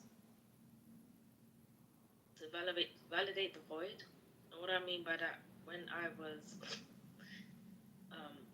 in my early 20s, a very close friend of mine got the Holy Spirit, you know, and she was rolling on the floor and she was crying and it was wild. I was like, God must find you very special to give you that gift. Why not me? Where's the disconnect? What am I not doing right? So I started to, get more into the Bible. I attended the services, and I think it wasn't even just the idea of the Holy Spirit, it was the fact that she was touched. It was a connection that it seemed not everybody could have, but it was her own experience. And I convinced myself that maybe I'm just not Christian enough, I'm not holy enough, I'm not, it wasn't, it wasn't all this performance. It had nothing to do with that, because outside of church, she was breaking every rule. She had 3 boyfriends, and I'm not saying I'm judging, I mean, who am I? But she was nothing Christian. She wasn't playing by the rules at all. But she had that special experience that I felt was missing in my life. And I realized, people experience God in many ways. But I don't know, that plus many other factors triggered my own curiosity. I'm searching for the truth behind the why in my life, and my whys are many, So I'll probably have more rooms like that, Zero, unfortunately. But the Christians always prove right by the room title, because they argued for the fact that God was invented. They proved that God wasn't real. They proved that their belief was, that they believed in what they were taught to believe, but they agreed, without really saying it out loud, that this is why God was invented.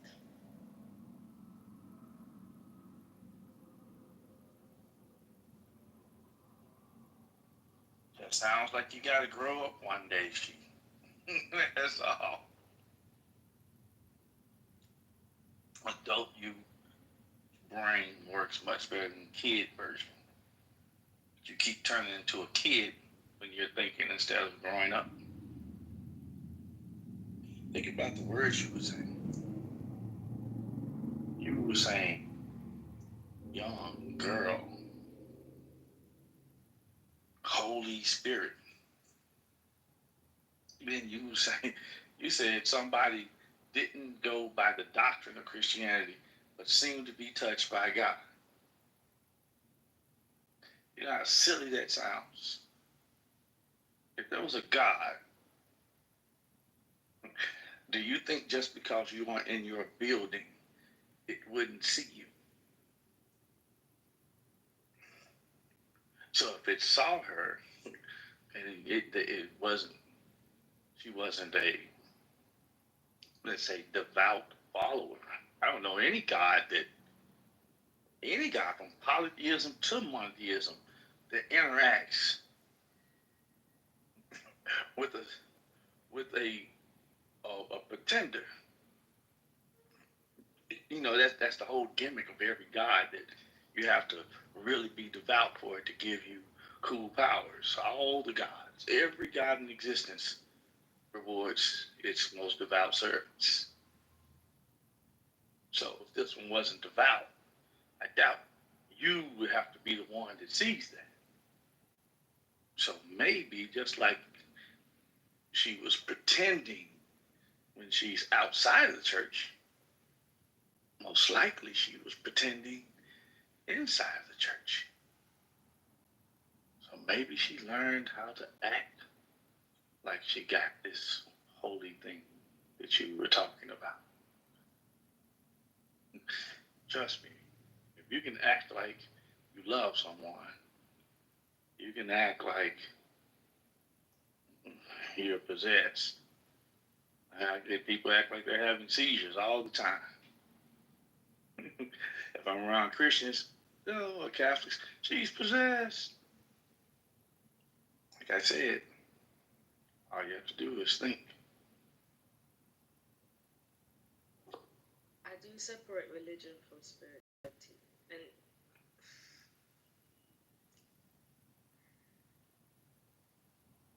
belief in a person having a spiritual experience. It doesn't You gotta think.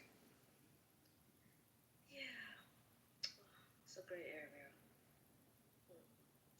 Still a lot of growth. Aren't you? It sounds like you're attached to that. You gotta step out of it.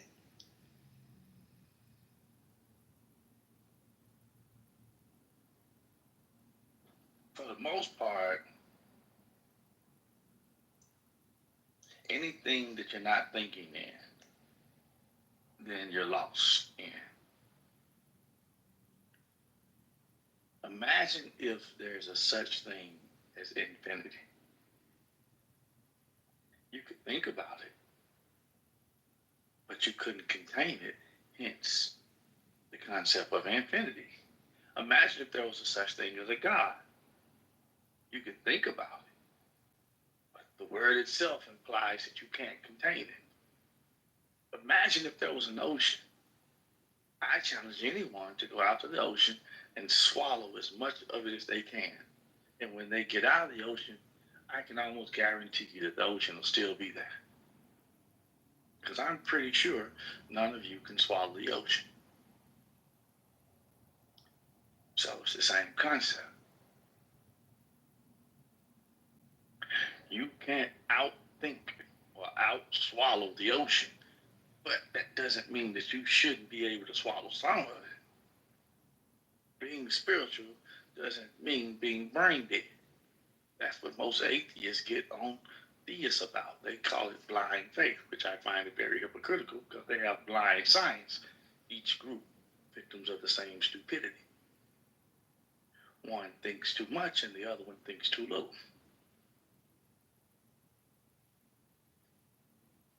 Same blind spot. Both people claim that they know something. They know nothing.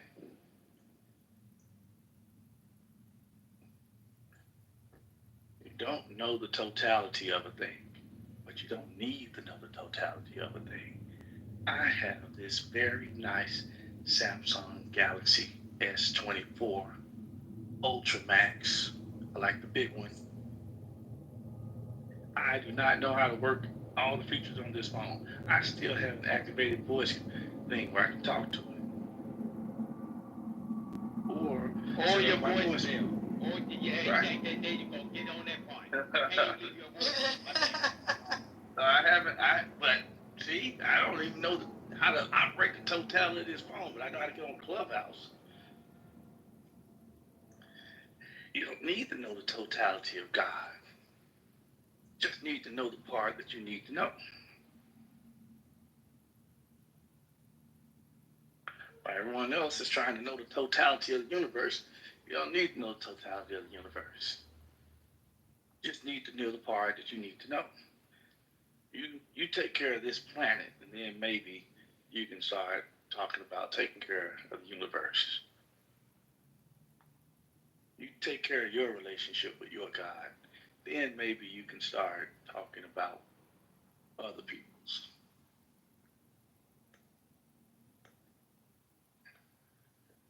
You know, you ever seen somebody try to tell you how to take care of your kids, and their kids is over there sick and nasty? Hey, why don't you go put your kids in the tub? I can put mine in the tub. So is sometimes people will pay more attention to other people's problems because it keeps their mind off their own. And sometimes people want people to believe in what they believe in because then it makes it seem more believable. It's the way I would look at it.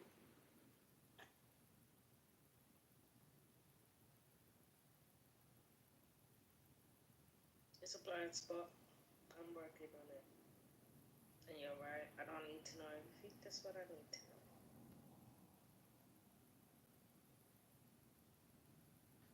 I have somewhat of a relationship with my sister and my brothers and my parents. I don't need to know my mom the way my dad knows her. And I don't need to know my mom the way my uncle knows her. I just need to know my mom the way a son knows a mom. You know, not saying she can't be known a whole bunch of ways, but some of her ways aren't all of her ways. If she's a patient woman, it's different from her being a patient parent. I've seen patient parents, real patient with their kids, and they come to work and they are short fuses. I think them kids can wear out all their patience. But then I actually meet patient people sometimes. Patient with the kids, patient with the siblings, patient with the parents, patient with the patients. They're just patient people. But with your examples, you have a relationship with your mom. You don't have a third person standing in between you and her and say, your mom says make sure you wake up at 5. Now you hear it directly from your mom. Sometimes my brothers and sisters will call me and tell me, Mom wants you to do this. But then I know who I'm talking to. They'll put a little extra edge in there. I know now Mom didn't say all that. You kind of threw that. Because Mom says she needs you to do this because you never coming around when people be calling and I'm like, hold on. Part of that sounded like Mom. A little bit that sounded like you. You know, you just slid that in there. That's because I also knew who I'm talking to. So even if there was a third person in there, I'll know how to disseminate between the part that the third person kind of slid in there and the part that was possibly her message. I know you always say, Zero, imagine there was a God. But I feel like, and it's going to sound really weird, and I don't know. There are some people that speak as though they've spoken to God. Or God sends a message to me through them, and I'm like, why does God want to speak to me? Or there are interpretations that, yeah, maybe I may not have it all in one go, but the Bible is the word of God. Why doesn't God speak to me? It's always this curiosity, so I was like, let's remove the middleman and let That don't make any sense. Why God doesn't want to speak to me? So No, because you say words like won't.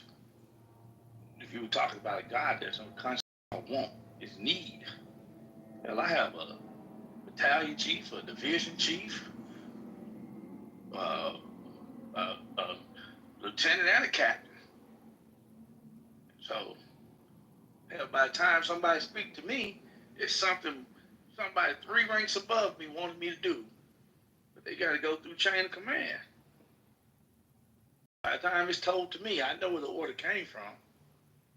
I'm concerned why somebody 3 ranks above me didn't come speak to me. I'm not silly enough to think that I'm supposed to be up there talking to the high-ranked people. So, unless you think you're equal to God, I don't know why you would think he needs to talk directly to you.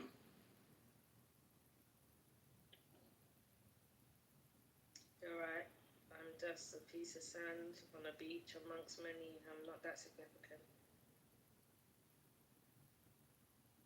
You never have been, and you never will be.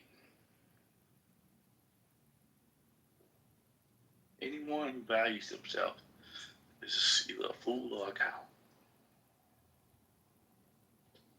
And God doesn't talk to fools and cowards. Not any guys that I know of.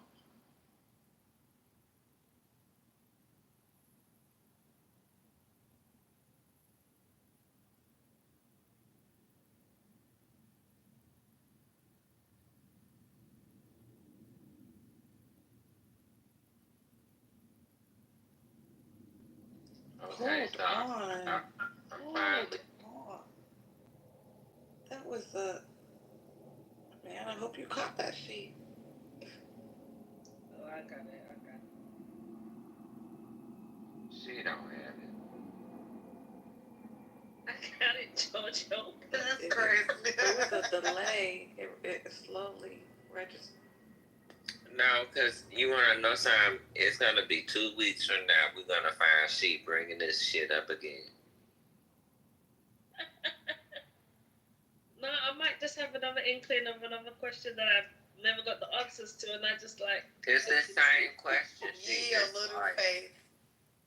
I don't know. It's the same. It's like the last several years I've been coming. She come on like every time. Like Amunet got her own thing, but she got a thing too. And she's thing is like there are men who have used the Bible to control our lives. And every time she do that, I be thinking, damn, when was the last time somebody used the Bible to control her life? She believes that. It's like, are you still falling for that kind of, you know what I'm saying, that kind of stuff? You could read the Bible and enjoy it yourself. You don't have to keep talking about how other people are using. No, you're right. I mean, I could just forget that there is hellfire after we die and just live my life. And that's what I'm saying. I think it's something about that rumor that there's a worser or a better place for y'all black people to go is what really got it stirred up. Like, it's such a confusion about how to live this life now, to where I got a grandmother who will never wear pants because she's trying to get in the good club after, the afterlife club. And I'm like, girl, you got a silly God. Yeah, that dress code though, that ain't have nothing to do with God. She grew up in a church that was like that. That we didn't wear pants and stuff like that. And the Bible don't even say that. It's not even in the Bible. But they have taken the word and kind of indoctrinated in that way that you're not supposed to wear pants. I grew up in a church where they was telling us that we're not supposed to do that because blah blah blah. And then they later on corrected it because of I don't know who talked to our pastor, but he ended up correcting it. But then when I read the scripture, I was like, it ain't got nothing to do with it. It ain't say nothing about no pants. So it's like I grew up like that too. But now I wear them whenever I want to. But because I'm so used to like 20 some years of wearing dresses, I feel more comfortable in them. But it's not about going to hell or heaven. So, Zero, to your point, the pastor is closer to God than I am. I'm at the lower ranking, See what I'm saying? I told y'all she don't get it. I'm saying, JoJo. No, you're right. If there's a pastor, he's closer to God than you. It's just like if anyone who has an older brother or older sister, especially if you got some years in between you, like let's say 10 years in between. When you're 10 years old, they're 20. So they know your parents better than you do. Maybe when they were born, your parents were just starting off in their career. He's 20 now, so their parents should have been spent 20 years, most likely went up the food chain, maybe making more money, maybe even evolved, maybe aren't as wild as they were at first. Imagine if your parents were 25 and they had you. 20 years later, that's 35, now 45. Maybe they matured a lot, so maybe your 20-year-old brother saw your parents go through a certain degree of maturity and financial growth. You're 10. He's witnessed that growth. You came in the middle. So they know more. Maybe listen to your older brother when he tells you about mom and dad and da-da-da-da-da. So if there's a pastor, he knows more. That doesn't mean that your 20-year-old brother is worth more to your parents than the 10-year-old you. It's not about who's worth more, it's just who knows more.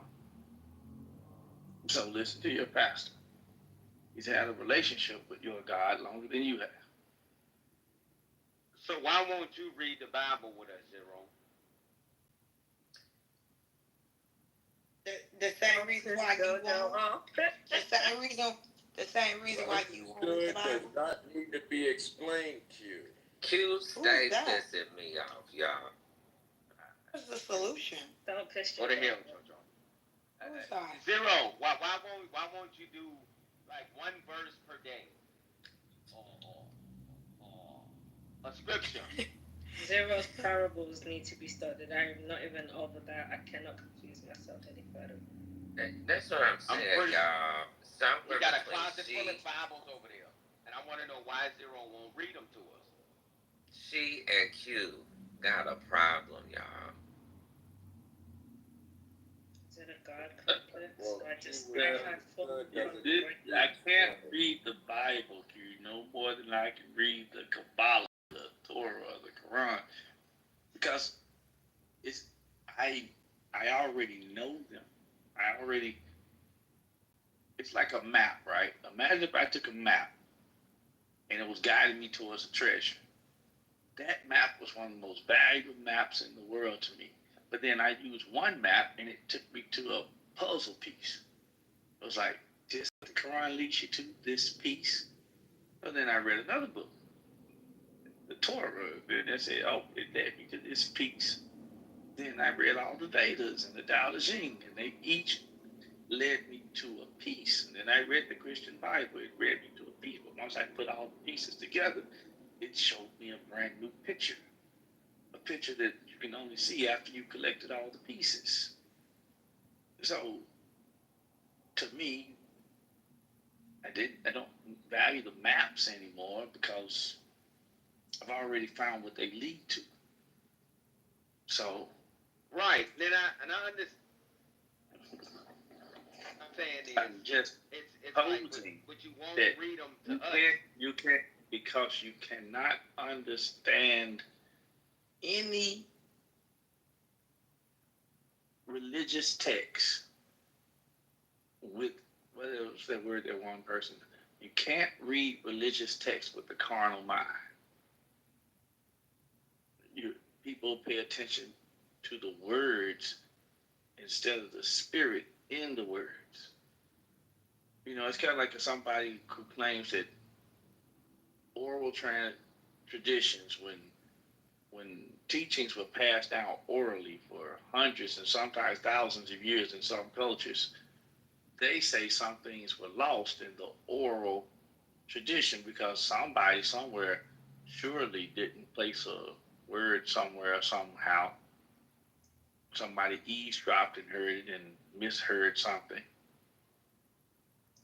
Well, someone may have translated something from Greek to Aramaic, from Aramaic to Latin, Latin to Hebrew, and then translate that to English. Sometimes some people claim that some scriptures, even in the Christian Bible, may have mistranslations. I'm like, you're so silly. You can't mistranslate a spiritual book. It's impossible. You're still paying attention to the words on those pieces of paper. It's like it's a spirit behind the word that can't be mistranslated. So I don't care what they did with the words or what language is in. The language of the spirit can't be mistranslated. So people are fascinated with the wrong things. Man, I'm so happy that somebody knows that. That's amazing. I'm glad you said that, Zero. Hey, but I believe them because it's always something you can have. You can go to two different churches and have them both, two pastors can preach the same thing and you would get different messages from it. One pastor may yell it into your spirit, the other may speak it calmly. But one of them is going to resonate with, let's say, that thing called the soul with you more than the other, I think. But what I'm saying to you, Zero, is that your words come off so sharply to the point to where you could break down something that a lot of us have been misunderstanding. Did you look up that word I told you about yesterday? I forgot. You never. Yo, I looked it up. That was wild shit, JoJo.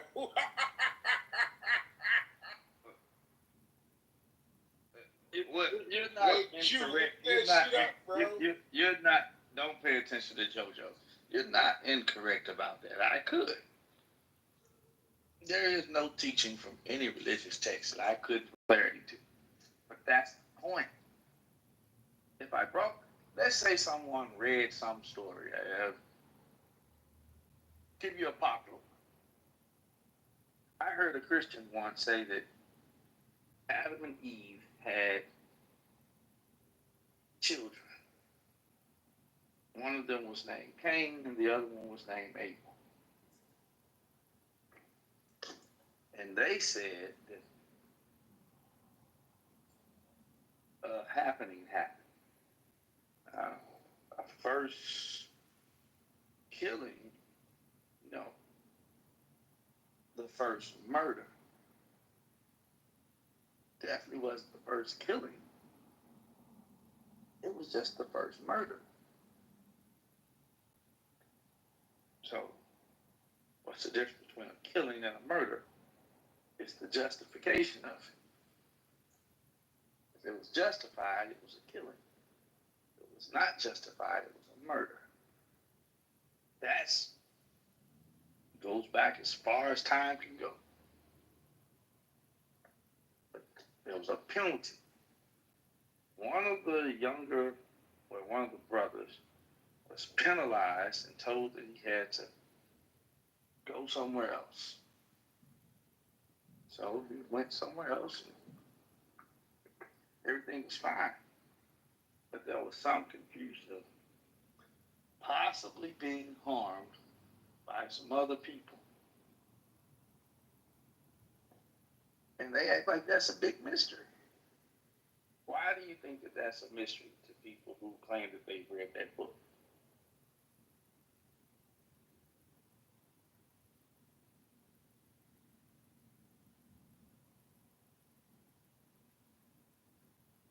I don't know, Zero. Clearly, you just said people don't understand the words.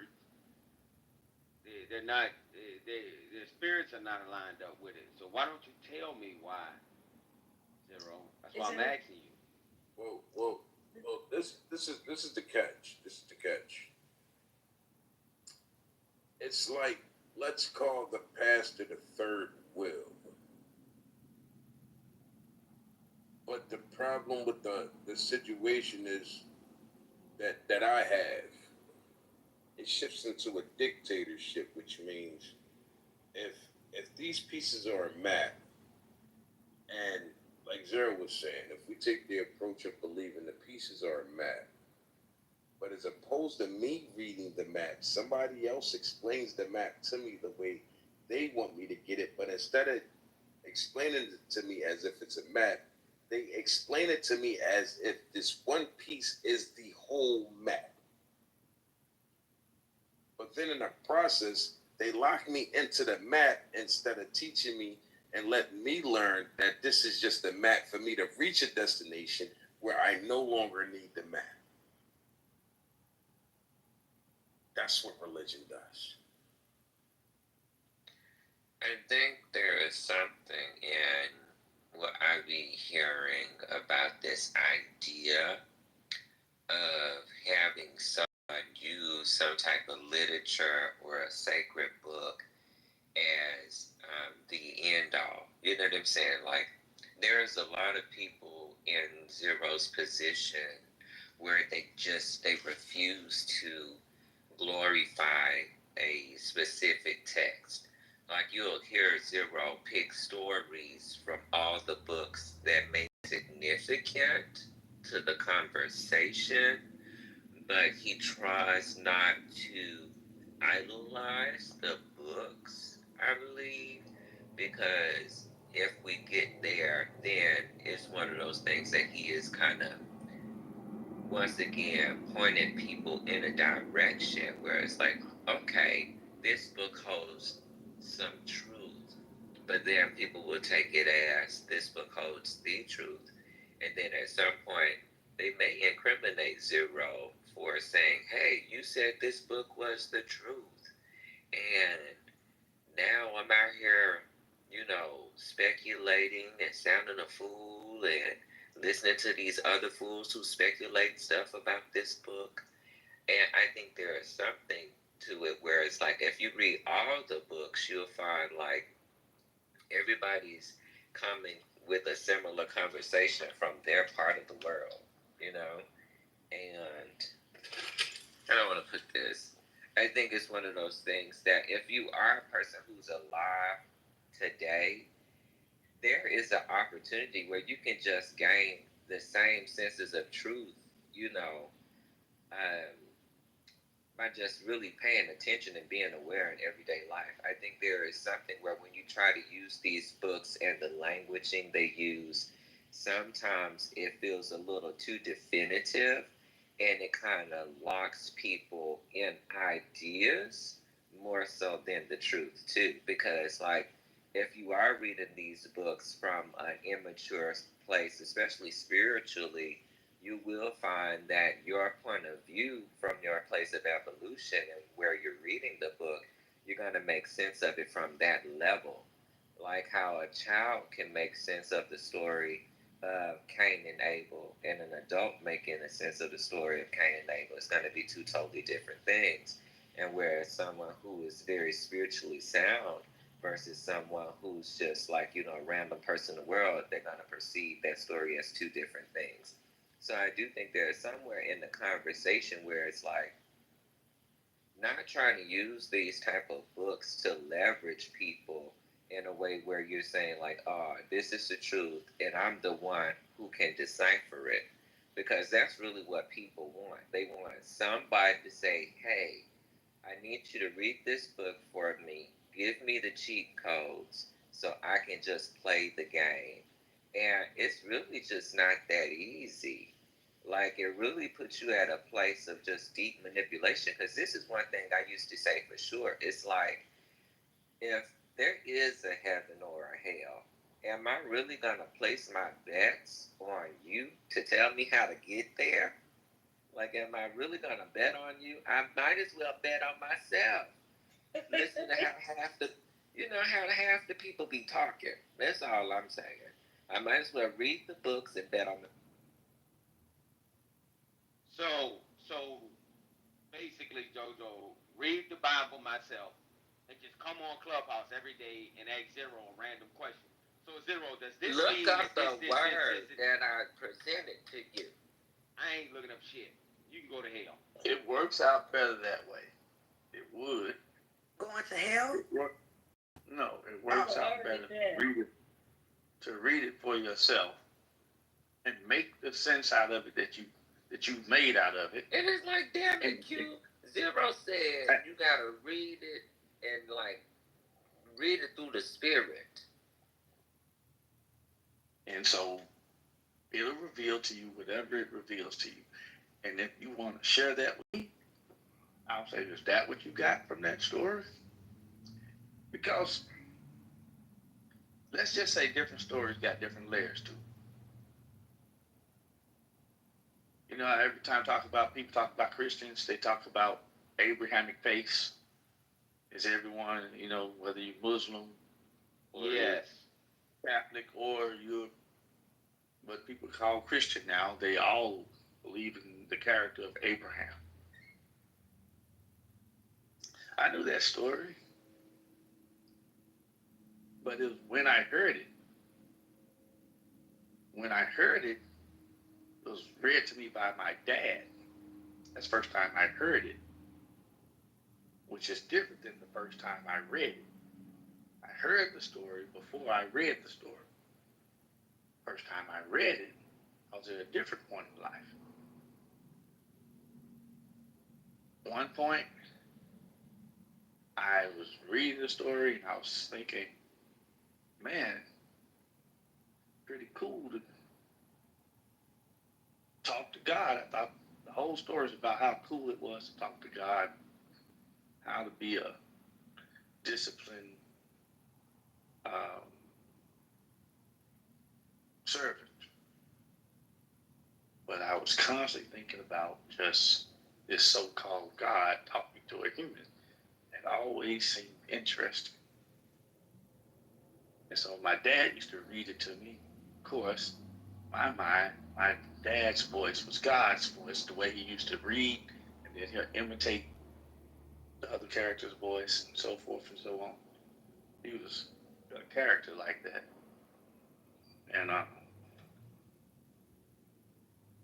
but when I read it as a man, I didn't read it like this person who wanted to hear God. I was reading it like, man, Abraham must have been going through some real internal struggles or something. ... And I thought it was really cool that in the story, that the God didn't stop the father from stabbing the son. It was he sent another agent to do the stopping instead of himself. Then, when I got older, I said, screw Abraham and screw this God and screw that other agent. I gotta look at the person who carried the whole story, the one who spoke the least.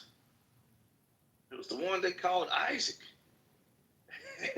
He didn't have the biggest role, but he had the most important part.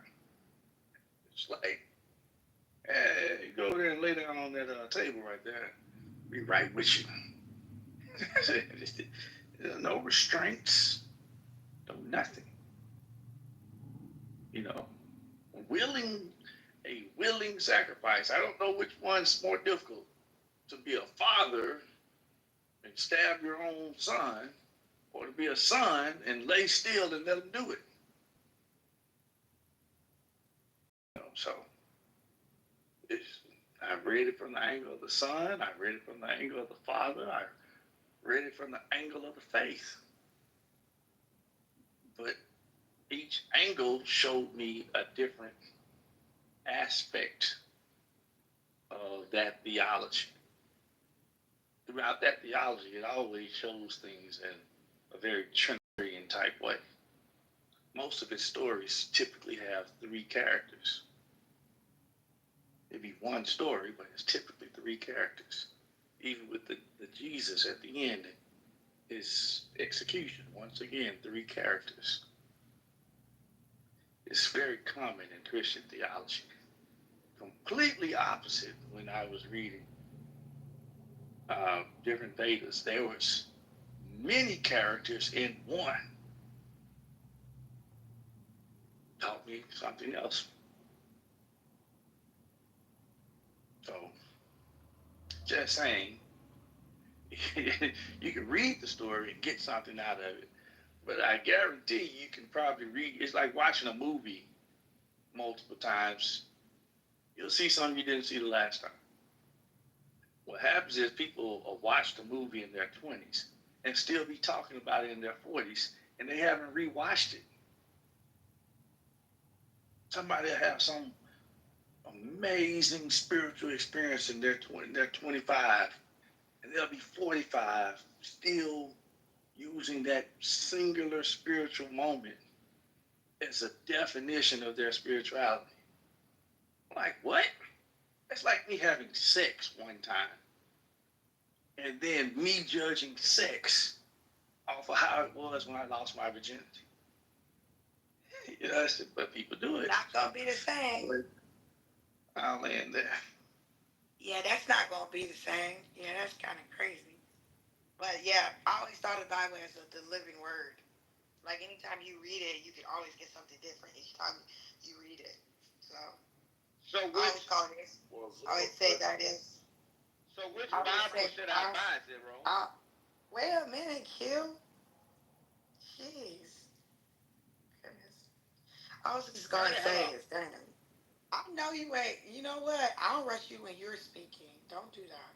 Well, he But no, I was just. spoken as much as you, I believe. No, actually, I've been sitting here for a very long time. I'm speaking clarity. I think that's you. This is not clarity. This is the solution. Your voice is the same as clarity's. Well, that brother must have a beautiful voice then. Oh God. Oh my God. Get me the hell out of here. No, so that's crazy. No. So no, I've always thought the Bible as the living word, and it's God's thoughts or whatever. So that's all I was gonna say. Go ahead, Q, since you're so anxious. Thank you. Zero. God damn it, she. Sorry, Q. I'm so sorry. I'm gonna need you to take a chill pill. Go ahead, Q, because I want to see how this guy clarity sounds. Zero, which Bible should we purchase? Which Bible should I get? King James. It's the most common. It really wouldn't matter, but that's a fair fit. Why didn't God write his own Bible? Well, what I wanted to give you was if if you was listening to what Zero said, he was reiterating on a conversation we had a while back about the introduction. People are running with the introduction and not growing outside of the introduction. And he basically just gave you a recap on the conversation we previously had about that. Do you remember that conversation, Zero? Why would you forget? My fault. Yeah, I mean, but yeah, it's the King James in any version of the Bible. There are some that have more. Let's say all of a sudden a Hebrew Israelite decided to rewrite the Bible, and every time it would have said the man, he changed it to the black man. And every time it says a woman, he put in that bitch. Well, that may be a mistranslation, but if they kept the general story in there and you start reading it with the Spirit, you will still get the story. It's just that some mistranslations make it more difficult to get the spirit of the story.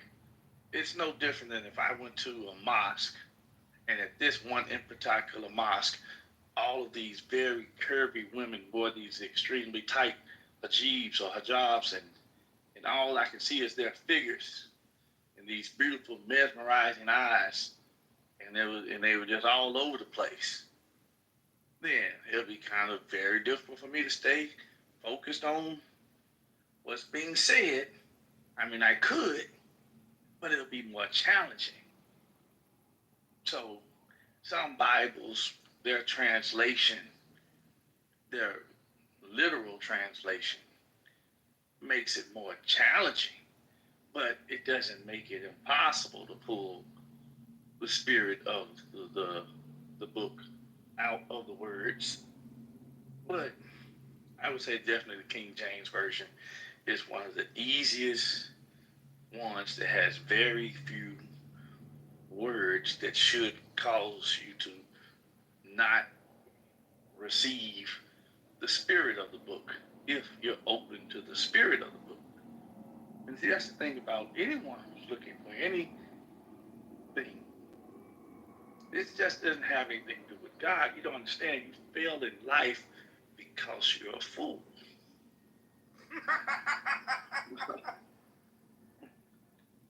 You make things important, and then you look for those things like they are important, but you're the one who made them important. It's like a person just depressed because they haven't made a certain amount of money, but you're the one that made money important. Because you think, oh, if I don't get money, then I'll never be able to have the type of relationship that I want.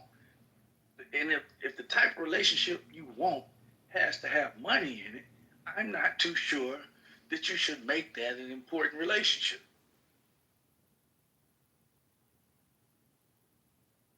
Because next thing you know, you're going to end up having people with no money with bad relationships. But then all of a sudden, that'll mean that people with a lot of money have good relationships. But if you've ever looked around and seen someone with a lot of money with a bad relationship, you should understand that it's not the money. If more money meant better relationships, trust me, it does not. But if it did, you wouldn't see people with money with bad relationships. Just like being healthy, physically healthy, doesn't mean I'm going to be happy. If it did, trust me, it wouldn't be these guys in the gym and these women with these bodies that's banging out of this world, but they're always upset or crying or searching for thrills.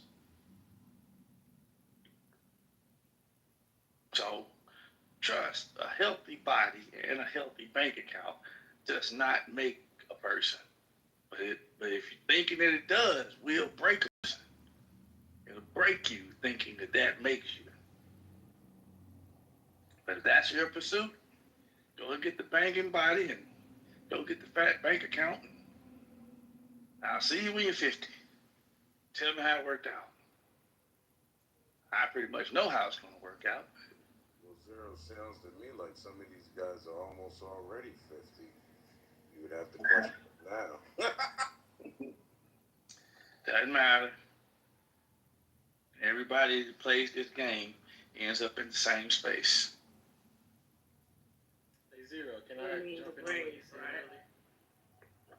Do you mind? Hey, welcome. Well, the thing you said about reading the Bible in 3 different perspectives made me look at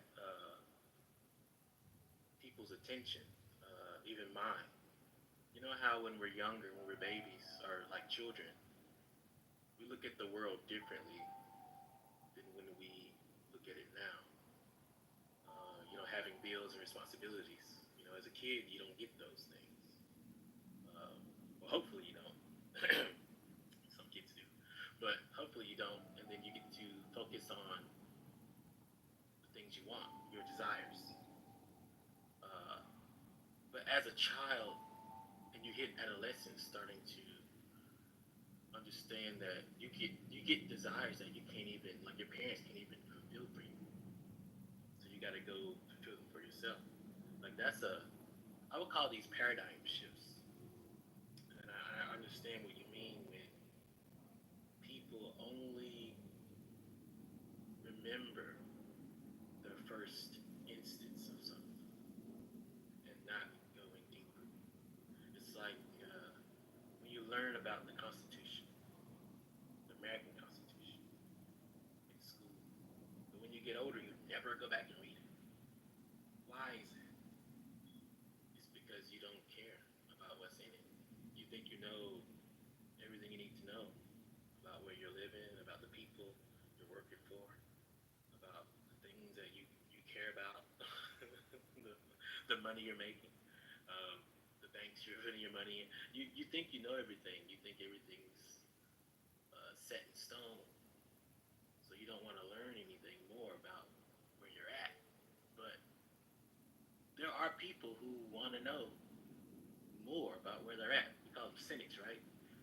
Skeptics.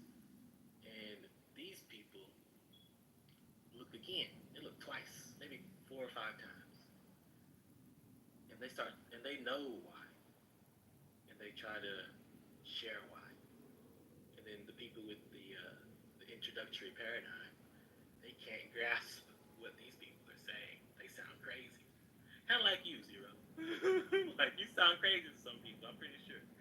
And when people like that come around, they don't stay long, or even if they do stay long, they want to argue with you. And after they argue with you, the weird thing is, their paradigm closes their mind off from even growing from that interaction. That's the scary. Like, have you ever met someone who treated you better than you treat your damn self? I have many times. And it changed my paradigm. So I was like, why does this person revere and respect me more than I revere and respect my damn self? What's going on here? And after they would do that, I would revere and respect myself a lot more than I used to. But then you can meet people who get in those relationships and they get worse. They start drinking and doing drugs and smashing all kinds of people. And it's like, what's going on? What's happening? It's like, the love of my life is gone forever. And you're like, what? Well, why are they the love of your life? They treat me so well, da da da. But I wasn't enough. And it's like, bro, that's not the lesson you should have learned. The lesson you should have learned is you can treat yourself better. Change your paradigm. Change your center of focus. But so many people have their focus on other and not themselves. Like not their inside, their psychological being.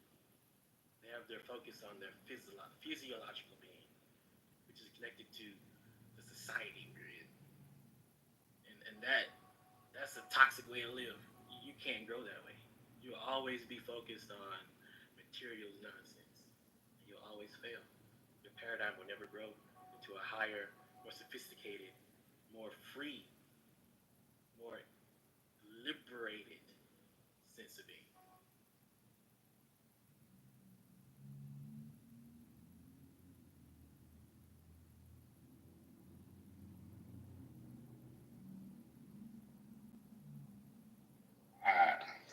heard your words.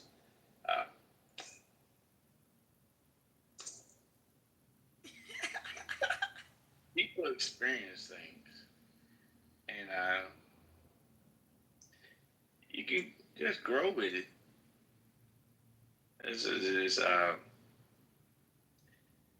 I go to a movie theater.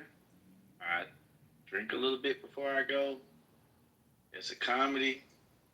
I loosen myself up a little bit.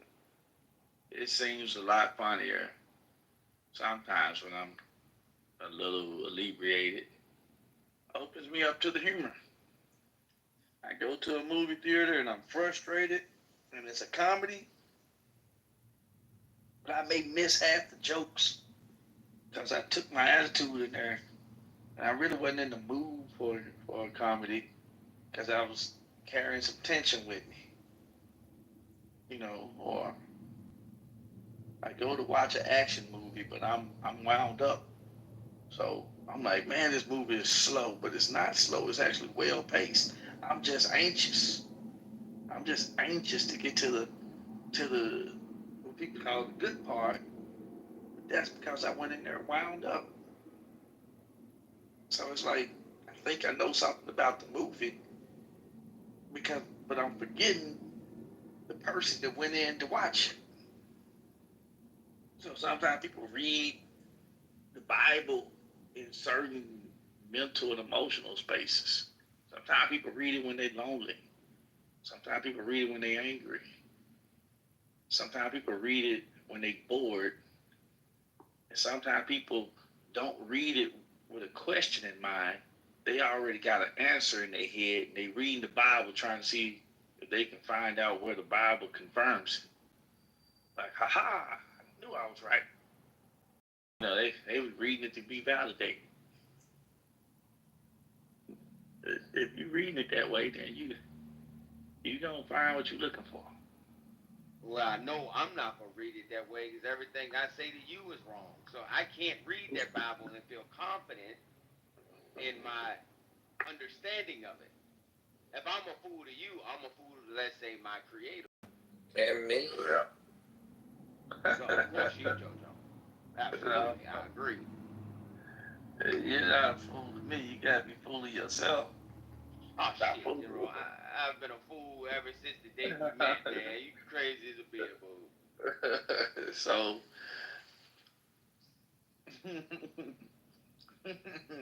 Not a bad bug. I hate those things. If you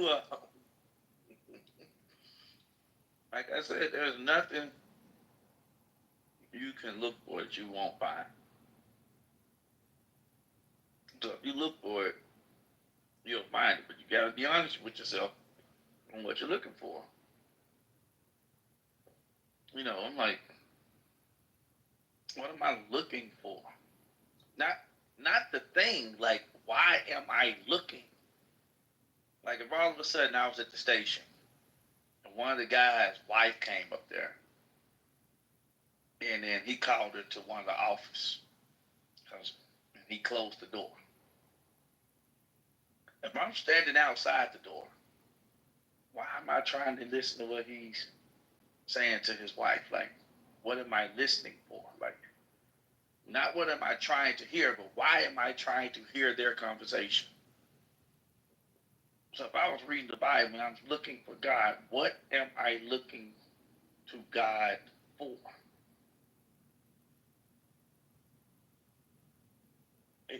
I can use that Cain and Abel story to give you an example. One of them was sacrificing its best things to this God for a show of appreciation, a show of love, a show of devotion, a show of obedience, a show of faith, a show of a lot of admirable qualities that this God seemed to like. The other one was doing it to show the other brother up, to do better than him in a competitive way, trying to gain favor by by outdoing the other one. So one of them's offering got burnt up, and the other one's offering didn't get burnt up. Same concept. One man reads the Bible one time, and all of a sudden, let's just say something is revealed to him. And another man's been reading that same Bible for 10 years and doesn't feel like he's learned anything different than that first year.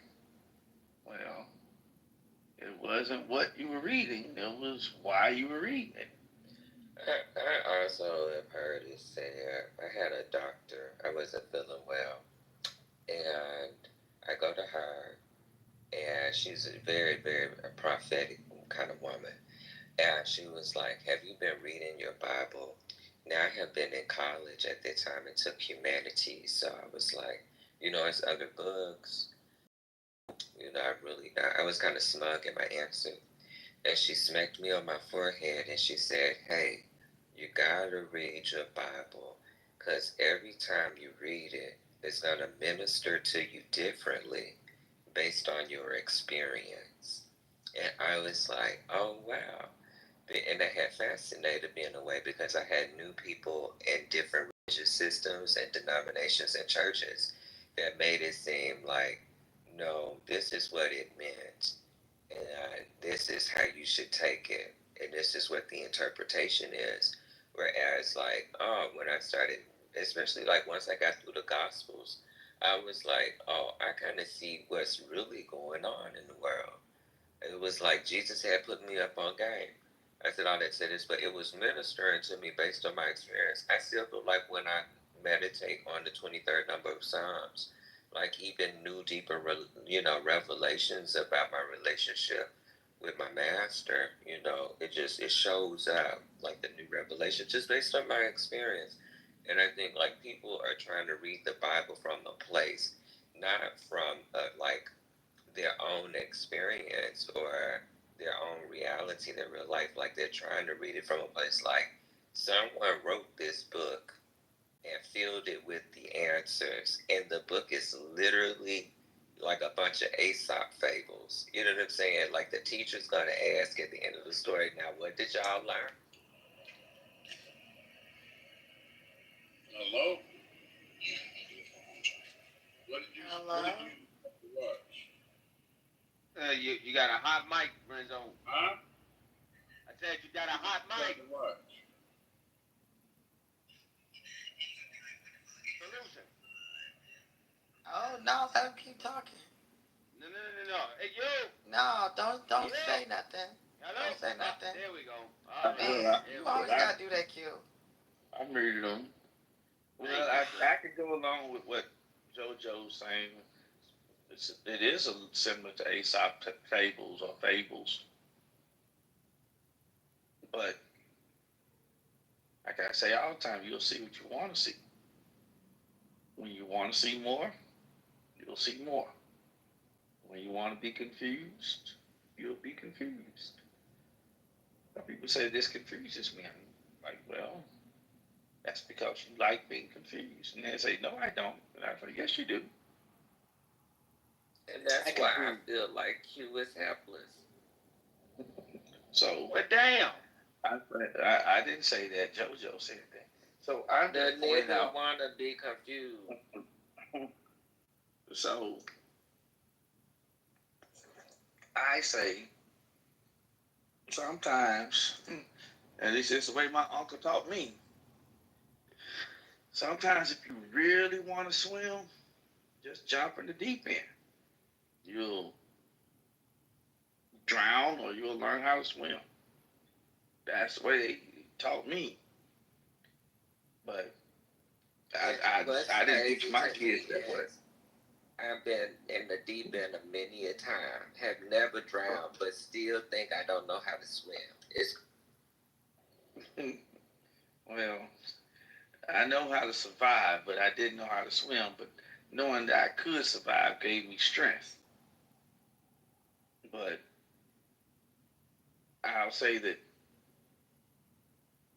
you gotta have the right reason for what you're looking for something, or it won't turn out the way that you are thinking it will, or maybe want them to. And I say this especially when it comes to gods or a singular God, because conceptually, um, they say that humans can't go to God. Like humans couldn't go to Olympus unless they were escorted in by a demigod, and then in the realm of Valhalla with Odin and the Rainbow Bridge, you couldn't reach it as a human being because they had guardians. Uh, you couldn't go to the underworld in Egyptian pantheons unless you had been given certain items to be able to cross different realms. And in Christianity, the concept is that no human can go to God. God has to come to you. You know, meaning concept was many will come, but few will be chosen. You know, so you have to put yourself in a position to be chosen. Meaning, when you're reading it, you have to put your mind and spirit in a position to have the understanding. It's almost like picking a lock in my mind. Like if I was a person trying to pick a lock and they have to listen to when the tumbler falls into the little gap and they twist it back so they can hear the other tumbler without losing that first tumbler, and then you twist it again and you catch that third tumbler, and then the lock opens. You'll have to read it and let the body learn what it needs to learn, and then twist it back and let the heart learn what it needs to learn, and then twist it one more time and let the mind learn what it needs to learn, and all of a sudden the book opens up to you and you can now read it with the spirit. But I rarely know of anyone who's gotten the spirit of the book until they get their mind right, their heart right, and their bodies right with it. You know, if you read that book and you start seeing a black man and a Middle Eastern man, your body's way off. Because I'm like, if you think this book is still talking about races, then and anything physical, you start thinking it got more men in it than women, or women in it than men, you might as well put the book down. Yeah. And the same thing happens when you start to read it and you start paying attention to who has the most power, Nimrod or Nebuchadnezzar, Ramses or Baal. You know, it's like you start reading it trying to figure out who the power figures are. And, I'm the tribe of Judah. I'm gonna be with this group. You know, you might as well put it down. Now you're in a mental space, and you was in a physical space. And if you start reading it, start thinking that it's talking all about love and forgiveness and happiness, I'm like, yeah, you need to put that down. Put the book down. You're trying to find the emotions that you like in the book. You're trying to find that you want, like you want power in the book. You're trying to find the people that you like in the book. So you ain't trying to find God in the book. You gotta get those things straightened out, you know, because I heard someone say, well, mind you, this is Christian theology, but there's one part of it that seems to resonate in all religions, not just with the Christians. Is that every God created human beings. In every theology, human beings were created by God. That, whether you're talking about polytheism or monotheism, is the one thing that all of them say. So conceptually, they all are saying that human beings are created in their image. But when you go to different religions and you see their gods, some of their gods don't have arms and legs. They just look like bowls with eyes. Some of them look like snakes with wings and crocodiles with fire coming out of their back. It's like I've seen a lot of gods. And I'm like, damn, this thing that looks like a crocodile with fire coming out of his back is what created human beings. I mean, okay, so be it. But regardless, all of them are saying the same thing. They didn't create you in their physical image. They created you in their spiritual image, which means you have the same spiritual makeup as a God. Because gods are spiritual beings that take physical form. They aren't physical beings that take on spiritual forms. So, if they're spiritual beings that create physical forms, and you're created in their image, and then all of a sudden, the one true God is truly a crocodile with fire coming out of his back, and you run into him, and you're standing there talking to him. You're like, okay, I'm talking to a 20-foot tall crocodile with fire coming out of his back. If you still see the crocodile, then you shouldn't be in that realm, because you still see its physical appearance. If you're in a spiritual realm, you'll see its spiritual appearance, which wouldn't really have a physical appearance. Hence, in the Tao, it'll be like the form coming into contact with the formless, and you're processing it by giving it a form. But whatever form you see it in isn't its form. Whatever form you see it in, that's the limitation that it's allowing you to see it in, because you can't process it in its formlessness. So you're processing it in its form. It's the same way when I tell you guys I don't exist. You guys don't get it.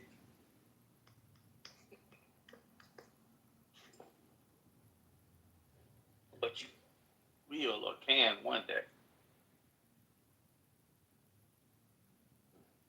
So that's the reason why I don't try to say, yeah, we're going to go over Buddhism, we're going to read, and it's 5 popular branches in Buddhism, which another story. I don't even want to get into that.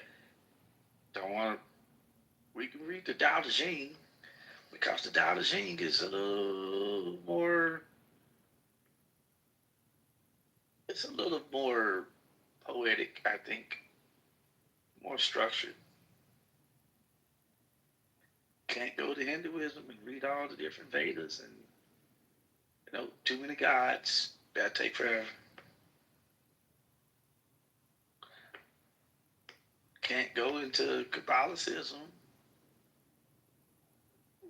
because there are just some interpretations inside Catholicism that I just don't get. I mean, we actually have to get a devout Catholic to break Catholicism. Now, I understand the basics, but there are some things in Catholicism where you just might as well throw the Bible away, because they have at least 2 other books that are equal to, if not superior to, the Bible. And then you go into the big 3 Abrahamic faith, which pretty much are all the same, but they think themselves different, which is the Christians and the Muslims and what the people now call pseudo spirituality, which everyone who builds off pseudo spirituality pretty much is either ex Christian or ex Muslim. So you got, but you out of, they say sales is a game of numbers. So whenever you're trying to sell something, if there's a room full of 20 people and you start making your pitch, just know from the very beginning, 10 people were there just to see if they could take advantage of something or came with a friend or something. 10 people shut you down the moment you start talking. The other 10 people, out of that 10, 7 of them, they'll get back to you. But 3 people in there, 2 of them, they're on the hook. They're on the hook. They're very interested in it. If you can make it fit their lifestyle and their budget, they're in. But it's gonna be this one person that's listening to you, and you reached a certain point in your pitch where they already knew they win. They're just waiting for you to reach the point where you're gonna say sign up. So out of 20 people, you usually can get 3, and then you go do another seminar, and 100 people might show up. 100 people gonna show up, but you're only gonna get 3 or 4 best to sign up. Sales is a game of numbers. You go to any cathedral, any mosque, any church, any temple, any hall, and I don't care how many people got the religious emblem tattooed on them, and I don't care how they can pray their God until blisters come on their knees. It's only going to be about 2 or 3 people in there that know what they're talking about. And I doubt any of them are going to be the ones on stage. So that's typically the way I see it, because you got to see it for yourself. It's kind of like what they say, I can't tell people about the Matrix. You can only show it to them. So it's kind of hard to tell people about God. You can only show them how to reach them, but you can't tell them about them. That's the way I look at it.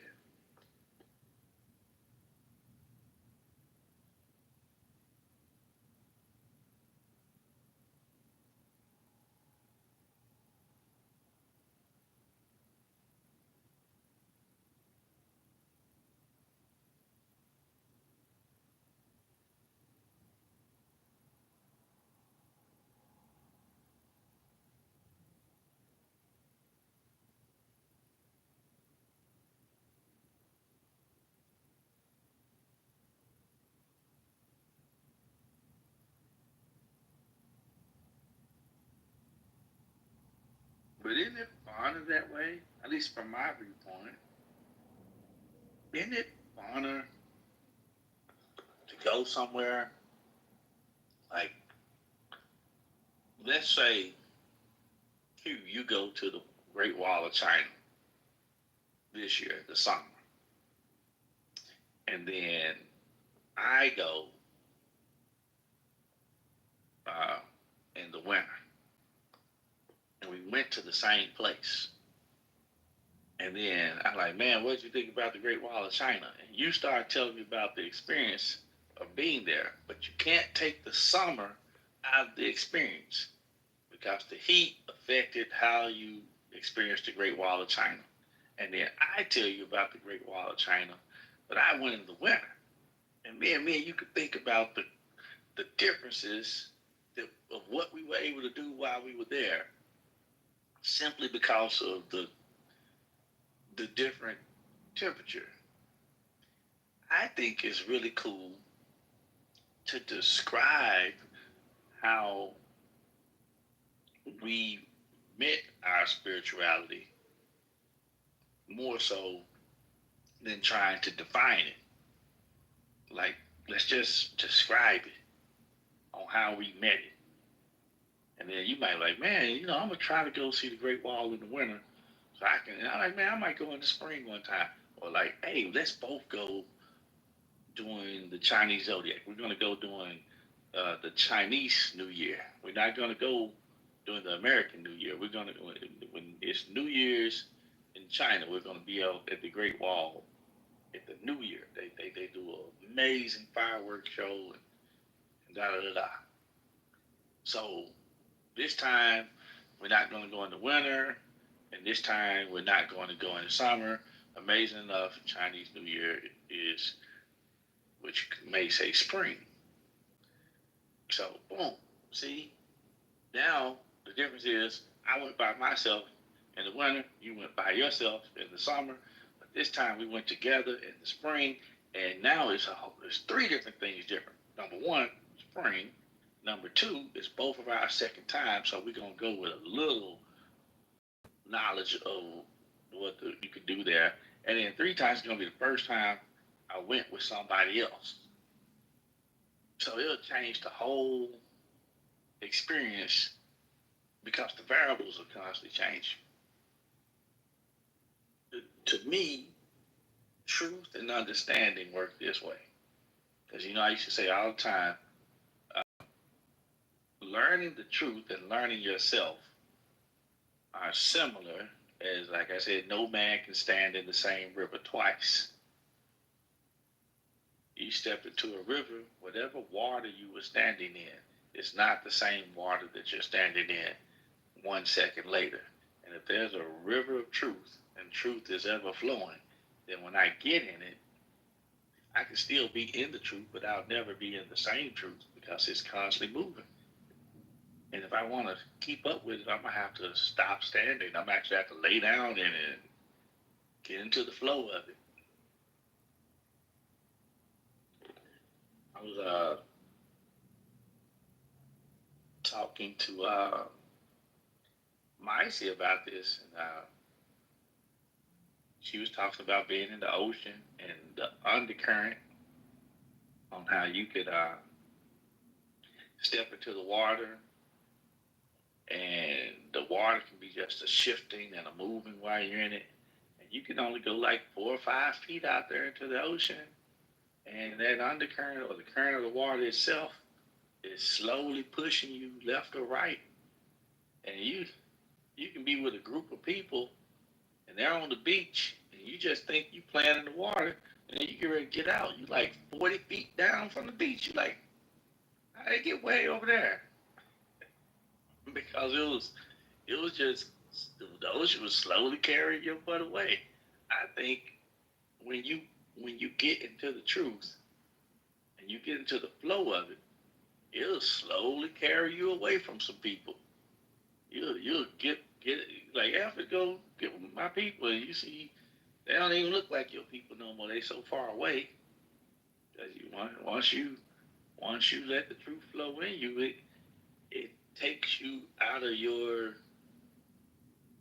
the position you used to be in. You don't even have to move out of your position. It'll just take you out of your position. You just gotta lay down and see. I say all the time, people who have trust issues are going to have truth issues. People who don't know how to trust. When I used to try to teach people how to swim, they could do the strokes, all the strokes that require physical force, skill, and coordination. They mastered it.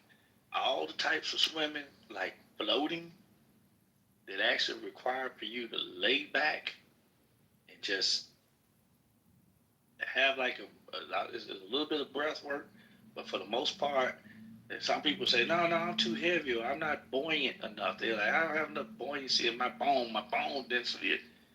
And bullshit. Relax. Stop trying to float and just float. Just lay back and believe that the water's going to hold you, and it'll hold you. Tensing up, it ain't going to hold you.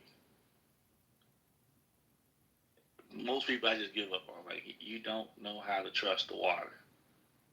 Same way I say when people read spiritual books. Go ahead and read the Quran all you want. You're still a Middle Eastern traditional lost person. Read it as much as you want to. You're still a hyperactive, hyper-powered American. Read this book as much as you want to. You're still a black. You're still black. You might as well just burn that book. Burn all of them. Your culture, your people aren't ready to lay back in the water. You'll drown. You'll drown trying to find God. Because you're too heavy. You won't let shit go. That's where it comes. That's how most people come off to me.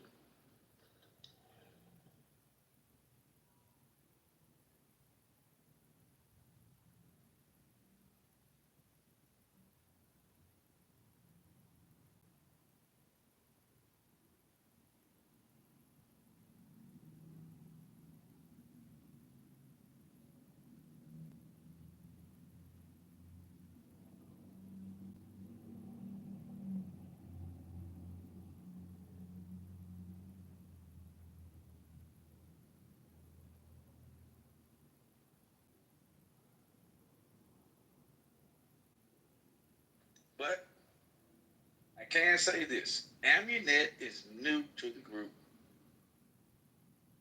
When Amunet has moved me, she's the one that convinced me to start back opening up the ICU. The one that convinced me to start doing the meditations. The one that convinced me to kind of look away from what happened in the past when I started trying to show people stuff and try again. And Q, you have been very open and vulnerable and close and loyal and all of that. So if Q wants to start a thing where he picks scripture from the Quran or the Torah or the Christian Bible and he wants to start isolating a scripture every now and again just to bounce thoughts off of it, then I say I'll do it with you. Simply out of my appreciation to you. I appreciate that, Zero. Thank you. Well, Zero, since you're giving out gifts, I'll just take my. I just want to say it's nice to step into what you meant to do anyway. So this is just an interesting way of getting to it.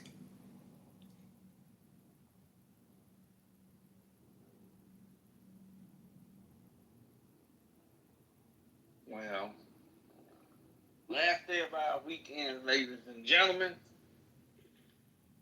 I'm at the house, have a little drink, and so don't forget we got a fast coming up, and we have a meditation coming up. So we might meditate Saturday, and our fast may start Sunday. So that's a little heads up. So until then, I catch you guys on the flip side. All right, Pastor Zero. All right, Zero. Appreciate it.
Kate Gallego, Jew, and City Manager Jeff Martin of Phoenix.